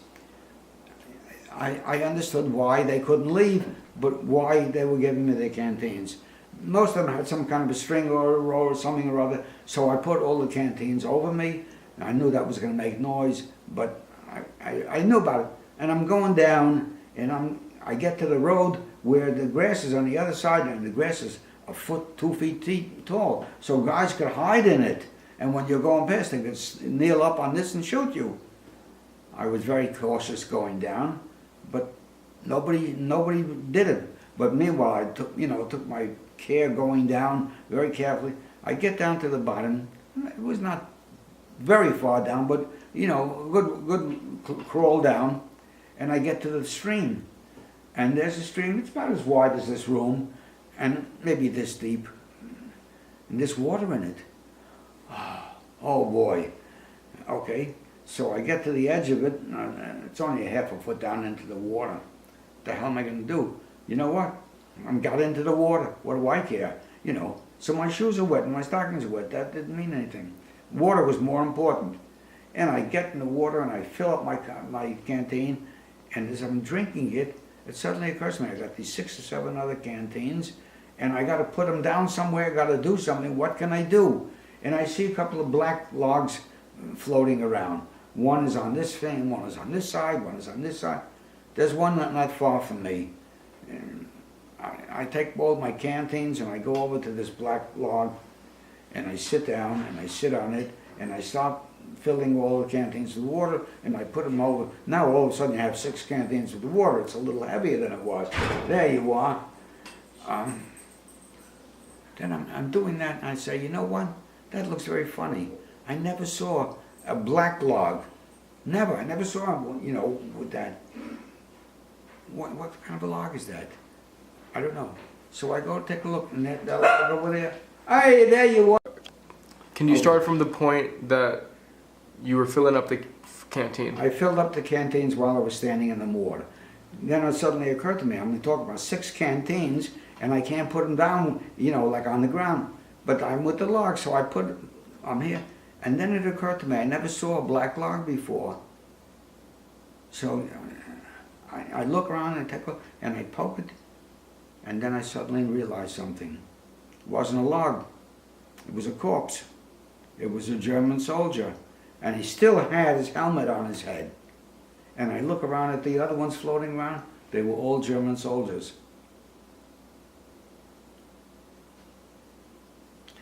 You can imagine how I felt at that moment. In the battle, getting up to the top, they had whatever group of American soldiers was in charge. They had, I don't know how many we had dead and took away, but these were German dead, and nobody could take care of them, so without them in the water. Now, I know it could have been 2 days, 3 days, whatever, but they had their dark uniform. Their helmets looked like black to me. I don't know what they were. At any rate, I put 6 or 7 canteens over me, and I went back up and I said, now, boy, how the hell am I going to crawl up past those guys? So I didn't. I figured I'd take a chance and wait until they fired. Never fired. Apparently, they weren't there anymore. But I didn't know that. So when I got up to the top, Nobody gave a damn that the water was covered from an area which had people in it, dead people. The Nobody corpses were in the water? What? The corpses were in the Yes. water? Yeah, they were floated up against the sides. And you still drank it? Sure. You were that thirsty? Yes. Keep going. You're on the right track. Was that your first time seeing a dead body? No. What was your first time seeing a dead body in combat? Was it American or 2 or German? 3 or 4 months earlier. Do you remember it? No. How is that not something you remember? It was easy. I was busy. I was worrying about my own safety. I had to keep going. Didn't stop to make cry or anything about them. The guy's dead, period. What am I going to do? We're attacking. We're running against the enemy over there. Am I going to stand there and tell them that you have a dead soldier here? On that note, yeah, one veteran I spoke to recently told me movies like to portray war as sexy, and that when people get hit, it's a clean wound, like either, it's a bullet. But I want to ask you, as a hardened combat veteran yourself, that there's not a clean bullet. It's rarely that you have a clean bullet. So talk to me, I mean, obviously you've seen a lot of American soldiers getting killed, being hit, and dead. Yes. Same thing with Germans. Can you just elaborate on that, I guess? There's not much you can do about it. You're in the process of charging the No, I enemy. know that, but I'm saying, describe it to me. There's a body there, and most of the time the body is dead. And sometimes he's lying down with the wound on top of him. Most of the time when he falls down, he falls on his stomach or something, and that's where the wound is. But there's nothing you can do. Not only that, you want to get to those other guys to get rid of them as fast as you can. And they need you. Your side needs you. They don't need you over here. They need you over there where they are. It's a hard thing to gain, but that's what you have to do. You worry about the good part later, or about taking care of them, about doing something. Right now, those guys are the bad guys, and they're shooting at you and they're doing something. What are you going to do, stop and moan over somebody being dead? Doesn't work that way. But what was that like for you the first time? You told me yourself you were a greenhorn. The first time, I was very fortunate. I saw a dead guy. I didn't see where he was killed or where, but he was laying out flat on the ground. So I knew that he had been, I thought he was shot, and with a little luck, he'd be very happy if he got shot in the heart and he wouldn't have any pain. Were you afraid of dying at that time? I really didn't think much about it. I didn't think much about it. I anticipated the fact that I wasn't going to live through this. I just assumed that. There's some things you can do something about, and some things you can't do something about. And if you can't do something about it, don't worry about it, because it's going to happen. So you didn't think you'd make it? I didn't think I would make it from the first day. What are you going to do? So the fact that you're alive talking to me is a miracle in your eyes? Absolutely. Of course. How can you be so lucky to have gone through all of this and not have gotten killed? What I had on my arm, that I got a Purple Heart, was a scratch. Not a scratch, but it was not serious. I was very lucky when they shot a bullet. It went in twice. I had bullets go through my clothes. Once I was sleeping in the mountains, and early on, in the Atlas Mountains, in the snow. It was cold, and it was everything. And then when we got up, the enemy was shooting at us. And I had 3 bullets go through here, through my jacket. They took off the three buttons. My jacket opened up, but they were firing from here. So it went right through my jacket and tore off my jacket, but I didn't. Luck. That is pure, unadulterated luck. You didn't do it, and the guy wanted to hit me, but he didn't do it. So you got lucky. Some guys got very lucky, some guys don't get lucky at all. You try the best you can. And in combat, you don't stop to help anybody if there's actual firing going on up and back. What can you do? If you stop to do it and they can shoot at you, you're dead too. It's a difficult thing to deal with, but after a while, when you're doing that every day, after a while, you don't even think about that anymore. In an average firefight or skirmish or engagement, versus the Germans, are you able to get shots off? Is everyone able to? Is Sure, it? you both do. Yeah, if you get real close to them, then you're doing something else. You're taking out your bayonet. You're trying to do something with that. Did you guys ever get that close to them? I got that close, but I wasn't about to do any bayonet work. I didn't know how. I had no training in it. I would much rather have a cartridge in the gun than worry about doing. I couldn't compete with a German soldier who was 6'4" and weighed something. But not only that, had been trained in the use of that. I didn't know shit from Shinola about that. And they'd been fighting for a while. Yeah, They were fighting the British before. My object was always kill the bastard as soon as he can, so he can go on to the next guy. You mentioned to me you didn't use your bayonet, but you got circumstances that you were close enough. Was this North Africa, Sicily? What happened? North Africa. What happened? All nothing happened. I was close. I shot him, or I shot and I didn't get him, but he went past and I went past. Well, when you're talking to me about these things, you're giving me a lot of generalities. Yeah. But when you're thinking about it, are you thinking about specific things? No, I was just thinking about getting by. Either killing him as fast as I could, or hoping that he won't get me and then I could shoot him.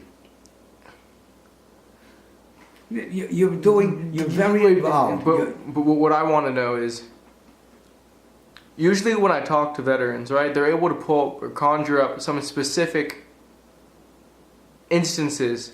But what I'm curious about is, I feel that you've had so many numerous circumstances that you're only able to speak in generalities. You're absolutely correct. We had. You can't give me any specifics. We had engagements not every day, but almost every day, every other day. And when you're doing that, your thoughts aren't even. You're not even thinking. You're just going through. You're living. You're trying to save yourself. You got to get to. If you want to get over there, you got to get past this guy. What is? There's no choice. What are you going to do? Did it affect you the first time you shot at a German? Didn't affect me.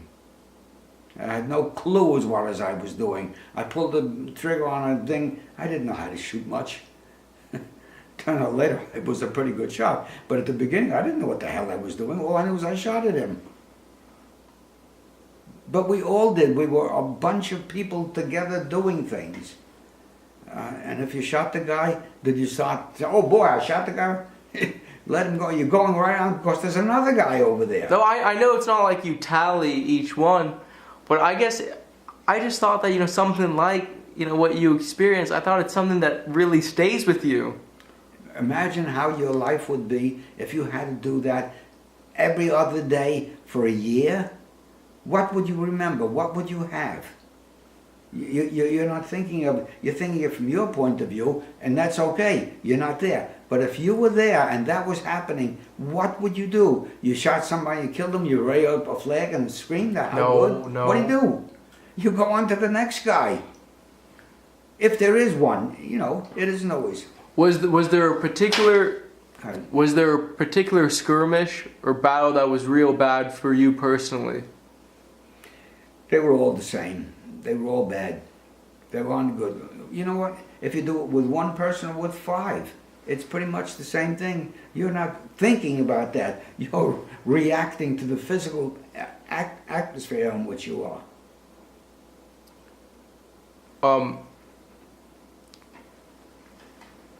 You wanted to make this romantic, you can't.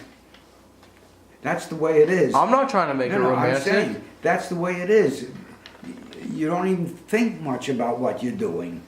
You do it. You don't have a choice. Did the war affect you when you came back to civilian life? No, because for the last year of the war, I was doing office work practically. By that time, towards the end of the war was already starting to end, pieces went. I was going every morning to the front lines to get information that I could bring back to the headquarters that they could tell the other guys with, okay? So, but we knew, we could see that the war was petering out a little bit. I go out to the front line, I talk to a general, he tells me da da da da da, okay, fine. I tell the guy I wasn't allowed to drive, I had a driver in my Jeep, he drove, okay, we're going this way, we're going down the road, we have about 10 miles to go to the headquarters. We go around a bend, and there's a line of German soldiers, a double line, 100 yards long.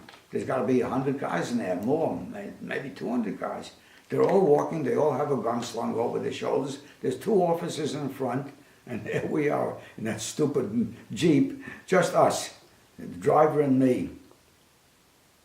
They don't even turn around to look at us. So we keep going past them, and we come up to the front, and just as we're going past the 2 guys, they hold up their hands like this. Okay, we stop. It turns out they want to give up. They don't want to fight anymore. They know that everything is against them at this point, that it's coming to an end. They want to get up. They don't want to fight anymore. What's the point? Okay, fine. I mean, you want to give up. What are you going to do? They want us to take them to American lines. Why? You're going to give up. Yes, but we don't want anybody to come and get us that doesn't know about this.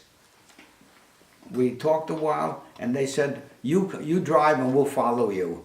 So for an hour and a half, we were driving at about 5 miles an hour, and we had 100 people marching behind us, all armed, but nobody shooting. We came to our area. Everybody wanted to run and get guns to do something. And I said, hold it. These guys want to give up.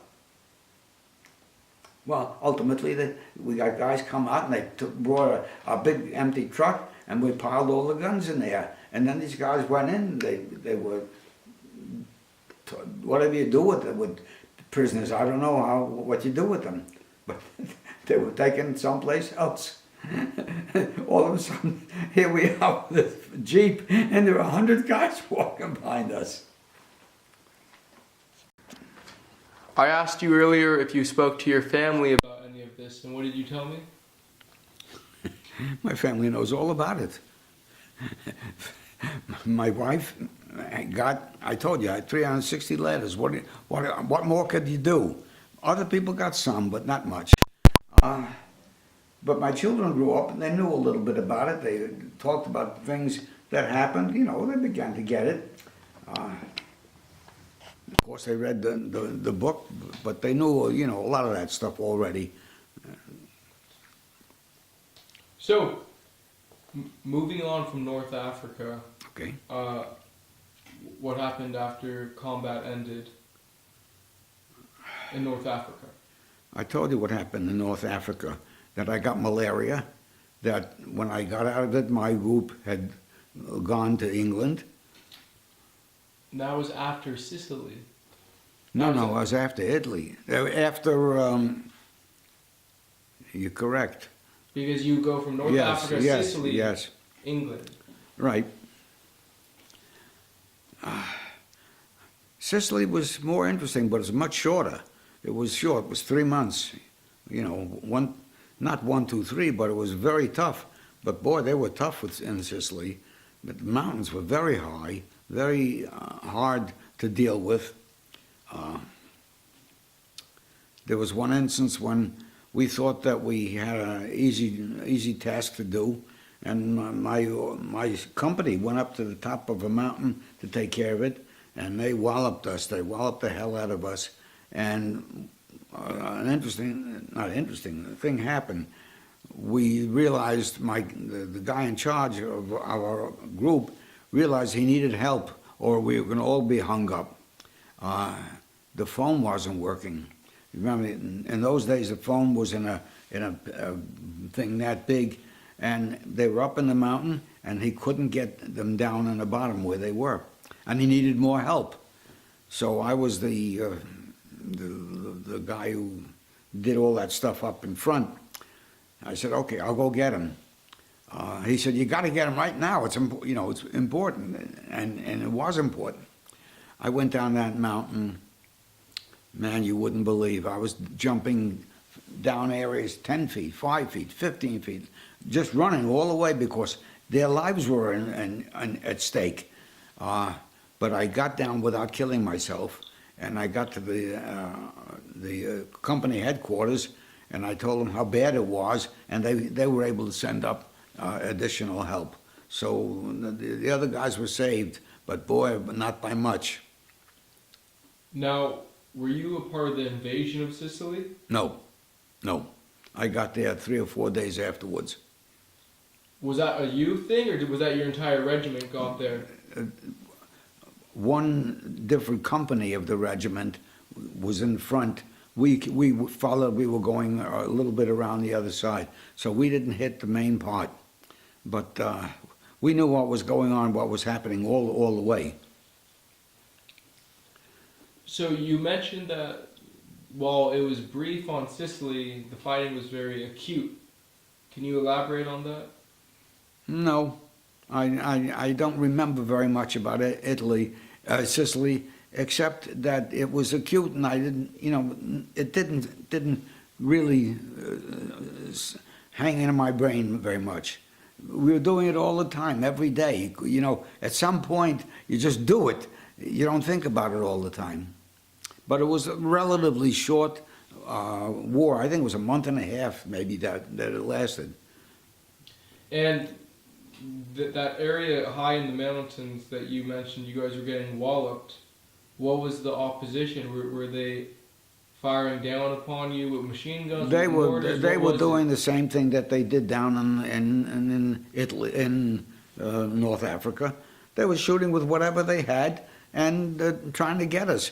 But because the shoreline was relatively close all the way around, they were able to send some boats around, our boats around, and hit these guys, some of them from them back. Not all of them, but some. But it made it a little, not simpler, but a little easier for some things. But they were wicked mean, man. But they knew already that... What do you mean by that, wicked mean? They were hard-firing guys. They weren't amateurs. They were good. But I think that they already knew that having lost North Africa, they were not going to do so good on a smaller group of people that they were. And by this time we had some more soldiers in. I never was worried about it, but other people, thought that they were going to have a hard time with it. I can't tell you more than that. We were so busy with that, going up and down mountains and running through places that I don't think I thought very much about it. Do you remember your scariest experience on Sicily? Not really, no. I don't. It was one after another. I didn't separate them very much. Do you think if I met you right after the war, in 46 or 47, and I asked you these things, do you think you'd be able to conjure up more? No, I don't think so. It was we're doing so much of it that it doesn't penetrate as individual stories, mostly. It's just one collective? It's almost like that. How can you separate one after another? You did it earlier. You told me about that one guy whose leg... That was in Africa, and it was not that long. But by now, at this point, fighting in Sicily was not something new. It was more of the same. You're an interesting person. I've never met someone that was so combat hardened that it's almost like you have an exterior, I don't think so. I think that part of you goes dead inside. There's some things you don't even think of anymore. You think you lost your innocence? No, but you're doing this stuff every day, and you can't take every single incident and put it up on a pedestal. It doesn't work. This is like this and this is like that. It's another day. Are there any, throughout your time overseas in combat, are there any incidences that, although they may not be up on a pedestal, maybe are noteworthy? Maybe not to you, but you think might be noteworthy to someone like me? I have no memory of that. Really? Really. How did you get the Bronze Star? Hmm? How did you get the Bronze Star? I don't know. I You know- don't. you know- I don't know. You know how you got the It- Silver Star? I don't know how I got it, and I don't know why. I thought that it was okay to get it because I was doing so much of this kind of stuff. But I don't think that it was a particular incident that caused that to come up. I think it was because we were doing so much of it that some of the guys got it. Fair enough. Talk to me about the Purple Heart. Purple Heart was nothing. It was embarrassing. This was in North Africa.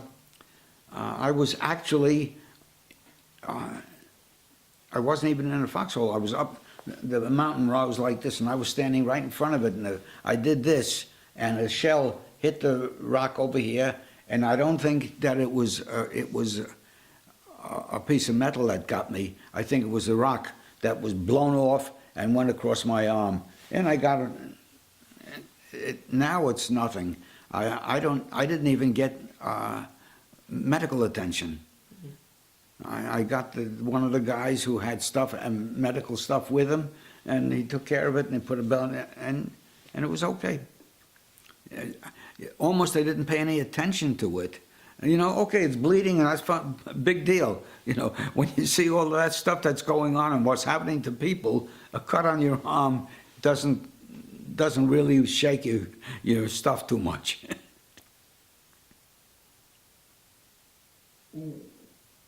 Were there a lot of casualties when it comes to German artillery? Can't tell you. I don't know. It's hard. There were casualties, but the only thing that we had, there were no airplane casualties. Mostly none at all that I remember. But mostly it was all stuff, long distance firing rather than short-term firing.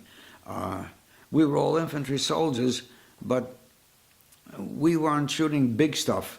We were mostly doing small stuff, like trying to take a building or a monastery or something like that. What was that like? You were in North Africa. That's almost like made for battle, right? Like what I'm assuming is there's a lot of open spaces to fight it out. Yeah, but when you're fighting in a mountainous area, you don't have a lot of open spaces. Of course, when you do, you have tank fights. You don't have people fights. In today's world, you got tanks that will do almost anything, incredible stuff. But I just want to compare the North Africa campaign to Sicily, whereas you're dealing with populations of people. Sicily was even tighter stuff because it was closer. The mountains were like this, all over the place. So we didn't have a lot of open spaces that we were going physically across. I can't invent something that my mind doesn't,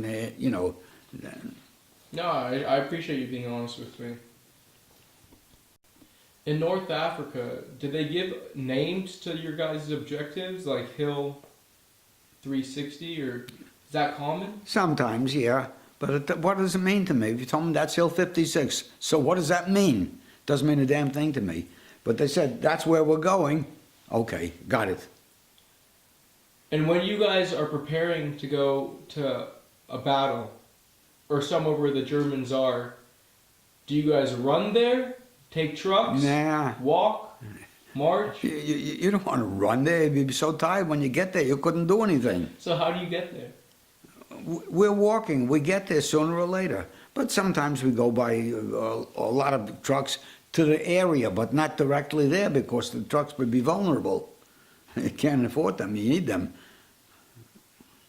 And I asked you this earlier, but you having a Jewish background, do you ever face any anti-Semitism in the military? Very rarely. Once or twice, I had guys make remarks that they really weren't being anti-Jewish about it, but they were just saying that because that's what they used to saying about it.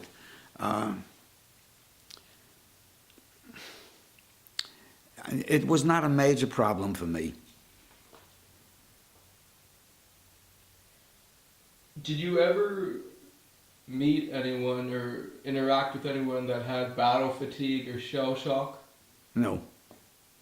I know that there were guys that to whom it happened. I didn't see it happening, but I knew that it happened. But not that many. When you were fighting in North Africa, it was mainly in the mountains. So Yes. Not civilians, no buildings or anything. No cities, no towns. It was primarily in the mountains. So I showed you a picture of this earlier, and you told me what it looked like.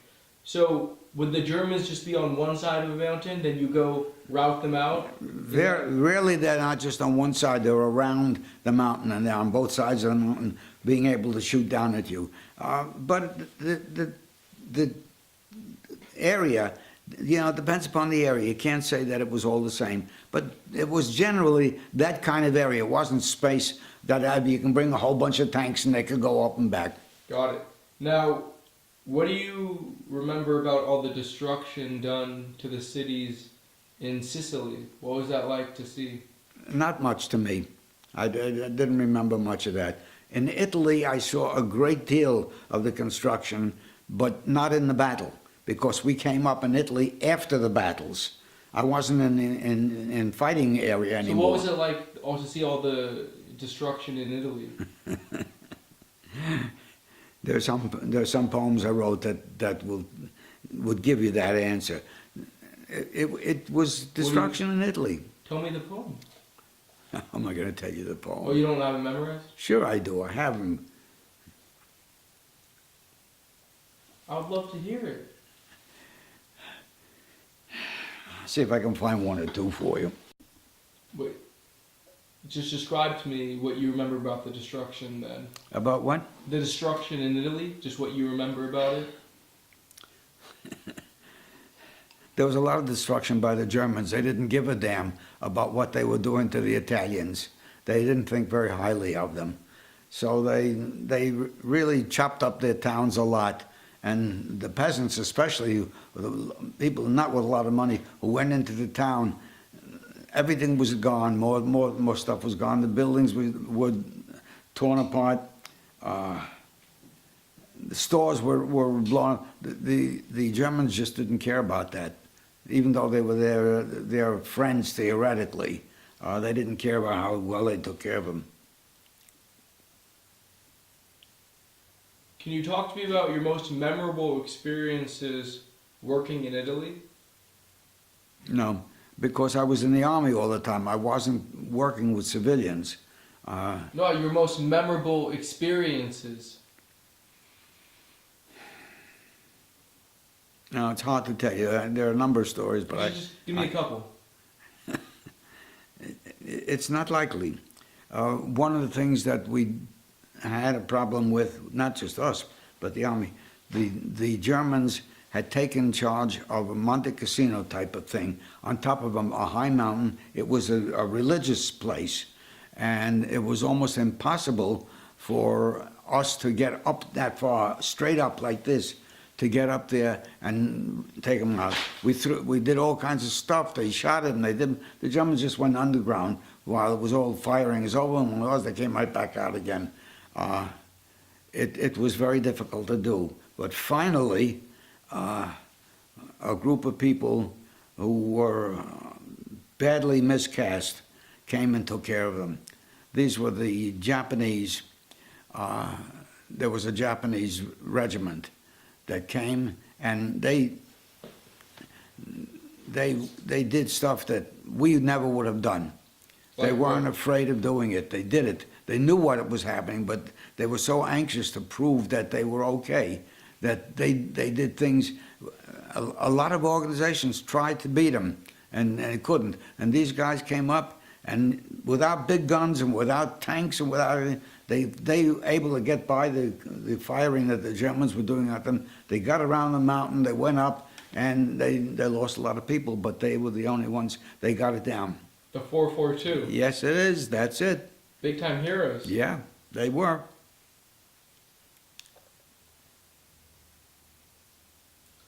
So, you obviously had experiences of seeing people getting killed and seeing a lot of killing being done. For someone like me who's never experienced such things,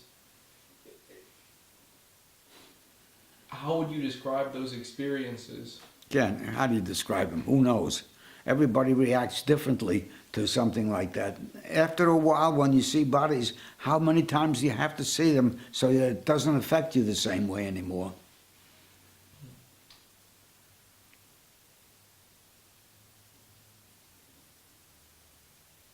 Talk to me about V-mail. V-mail? Mail was something that we didn't see very often. No matter what you may hear about it, we got mail if we were lucky once a week, once in 2 weeks. Who's going to bring mail up when they're fighting like that? Mostly it was mail from your relatives, your family, you know. Who did you write to mostly? Who did you write to? Most of my writing was to my lady friend and a few of my friends, and of course to my mother, you know. Was it tough on your mom when you got drafted? She still had the problem of taking care of, you know, working her brains out to keep alive and take care of her mother and her father. She did very well. She was an extraordinarily woman, small little woman, but boy, she did her job.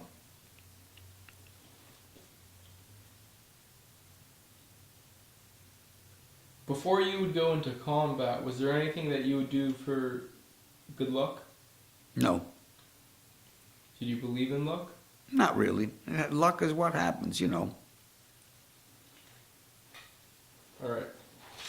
Before we wrap up, were there any specific times that you just thought you weren't going to get out of this? You weren't going to make it? I never thought about it like that. I didn't think about that. There weren't any engagements that you were pinned down and then you just... Sure, we all were. Every one of us. You pinned down an engagement. What are you going to do? I wasn't worried about dying. I expected that I wouldn't make it. I never expected to get out of that alive. But I never really thought about it very seriously. Alright. You're going to have to bear with me for these next couple ones. Okay. It's my Hail Mary to try to conjure Okay, up see if you something. can do it. What were your most interesting experiences overseas?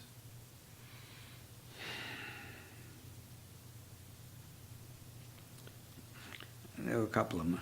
I had an interesting experience in Rome with a prostitute. And I wasn't going to see her, but she asked me to accompany her or something. And when I did, some guy came to attack her and attack me. A German? No, I don't know what he was, but he was not a German. He was drunk. He was drunk as a lord. I don't know. What'd you do to him? What'd you do? Killed him. Really? I didn't mean to. I just wanted to knock him out. But apparently I broke his neck by accident or something. I didn't care. We just rolled him over into the garden. Nobody saw him. This was a very sick man. He was a man who was terrible. He was taking this prostitute and smacking her and hitting her and doing all kinds of stuff. I just came along and I saw it. And I tried to get her away from him, and so he started to go after me. He was a lot bigger than me. But he was drunk and maybe full of something else. I don't know. It's possible. We battled a little bit, and I hit him once, and I think whatever I did, I broke his neck or something, you know. He wasn't an American GI, was he? I don't think so. I don't think he was. But I don't know what he was. He could have been Italian. It could have been a lot of things. I don't know. I had no idea. But anybody who made that kind of an attack on a woman, something's got to be wrong with him. And I didn't intend to kill him. I just wanted to knock him out. But apparently I did. And what was the other interest? She must have been real happy that you were protecting her, though. Yeah, she was so happy that she wanted to take me in and have me have sex with her. What'd you do? I ran like hell. That's right, because you were going steady back home. Had nothing to do with it. What was This her- was a woman, if she was, after an experience like this, she wanted to have sex with me, wouldn't want to have any part of it. What was the other interesting experience? I don't know, I saw, we had very rare experiences in the cities. Very rare. We didn't get much time out. Maybe for the year and a half, 2 years, maybe I had 4 or 5 days off in that entire time. So I like going to 1 or 2 of the cities and looking at the monuments and stuff, but I didn't do much. And most of the time, I didn't even go with anybody else. Wasn't interested in that. How do you treat the new recruits coming in? I didn't have any problem with that. What I was doing, we didn't have recruits coming in. I was with the Second Corps, the Second Army I Corps. meant for the Big Red One, when you were with the Big Red One. Who knows how you treated them? How do you? I don't know. They come in, they come out, you know. You're lucky that they will be there for a while. What were some of your most exhausting experiences?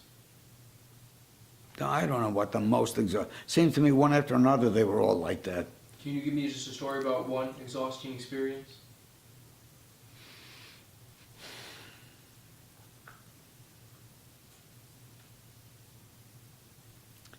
I don't know.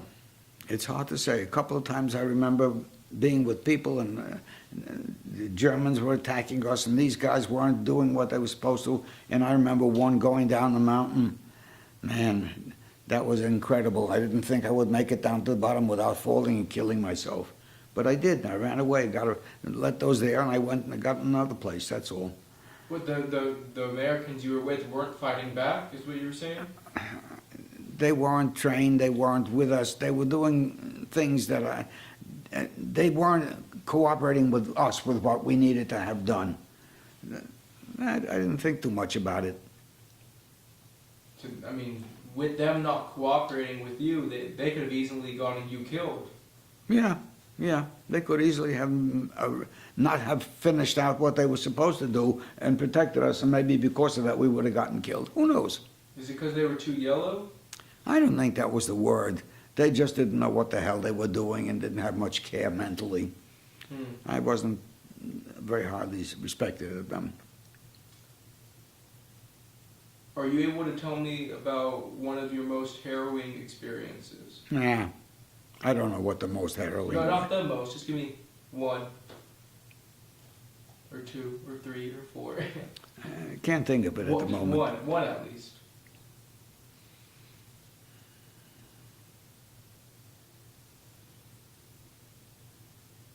Pass. Okay. Were there any experiences that you felt a lot of pressure or stress? Not specifically, not not one so much more than the other. They were all like that. What was that like for you talking to the top brass when you were in the Second Corps? That's a story in itself. I was working in an office with them. Now, that's not like an office here. It's in a tent where you work all day long. You don't have anybody paying any attention. They tell you to do something, and that's what you're doing all day.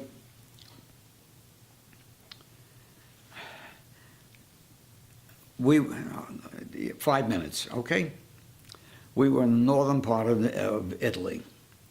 There are 25, 35 of us working in offices. I'm saying offices, but you know. I know, tents. Okay, whatever. But we had a lot of officers there because they were the ones doing the job outside. Nobody knew anything about what was really happening. They didn't have daily news like we have here. Any time of the day you turn on the thing and you go on television, you're going to get news. This was the middle of the war. First of all, here was this organization. There was not one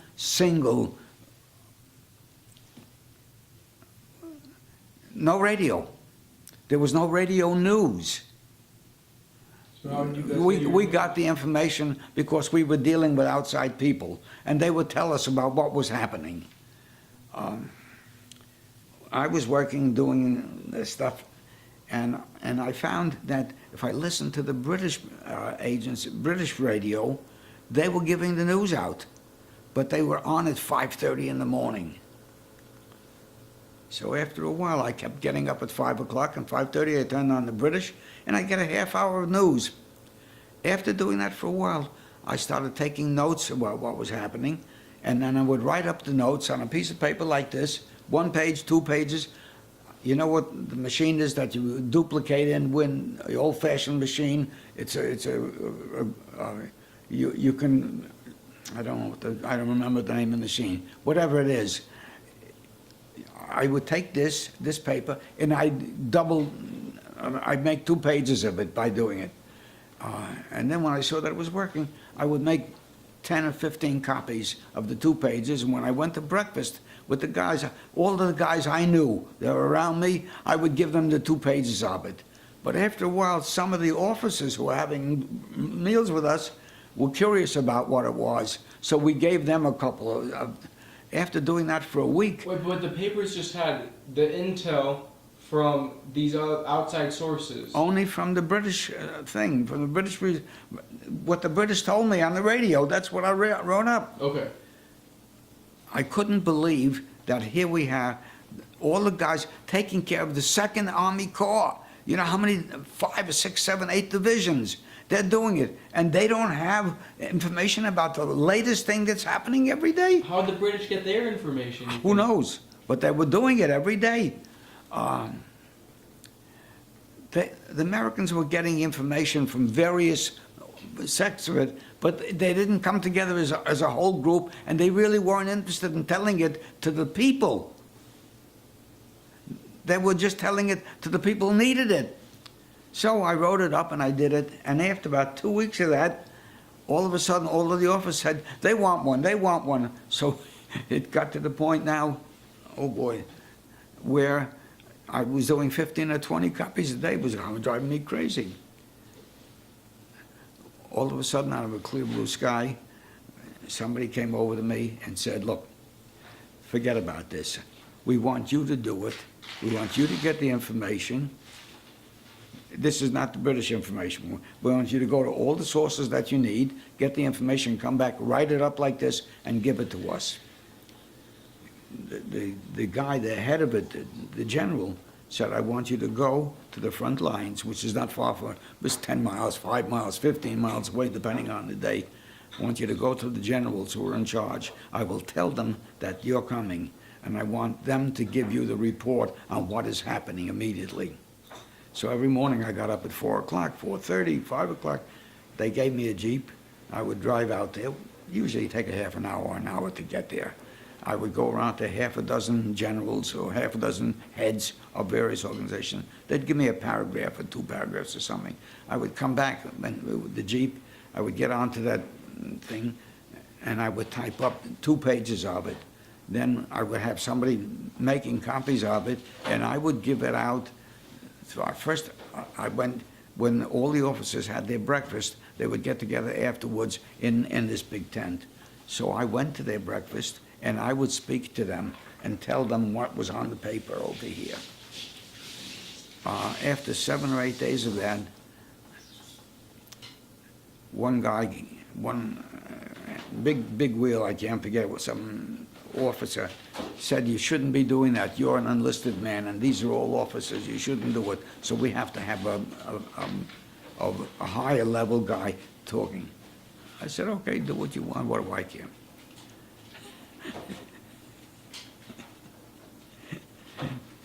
They had the head priest who did the daily stuff every day for everybody. I gave him the report, and he said it to them. He didn't know anything. He didn't know anything about the background. He didn't know religious stuff. So he couldn't do anything except read what I had given to him.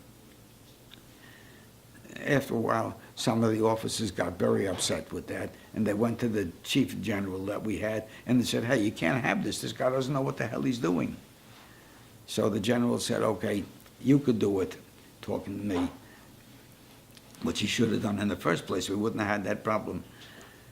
I did it for a while, and then after that, I was out so busy in the morning and doing that and coming back.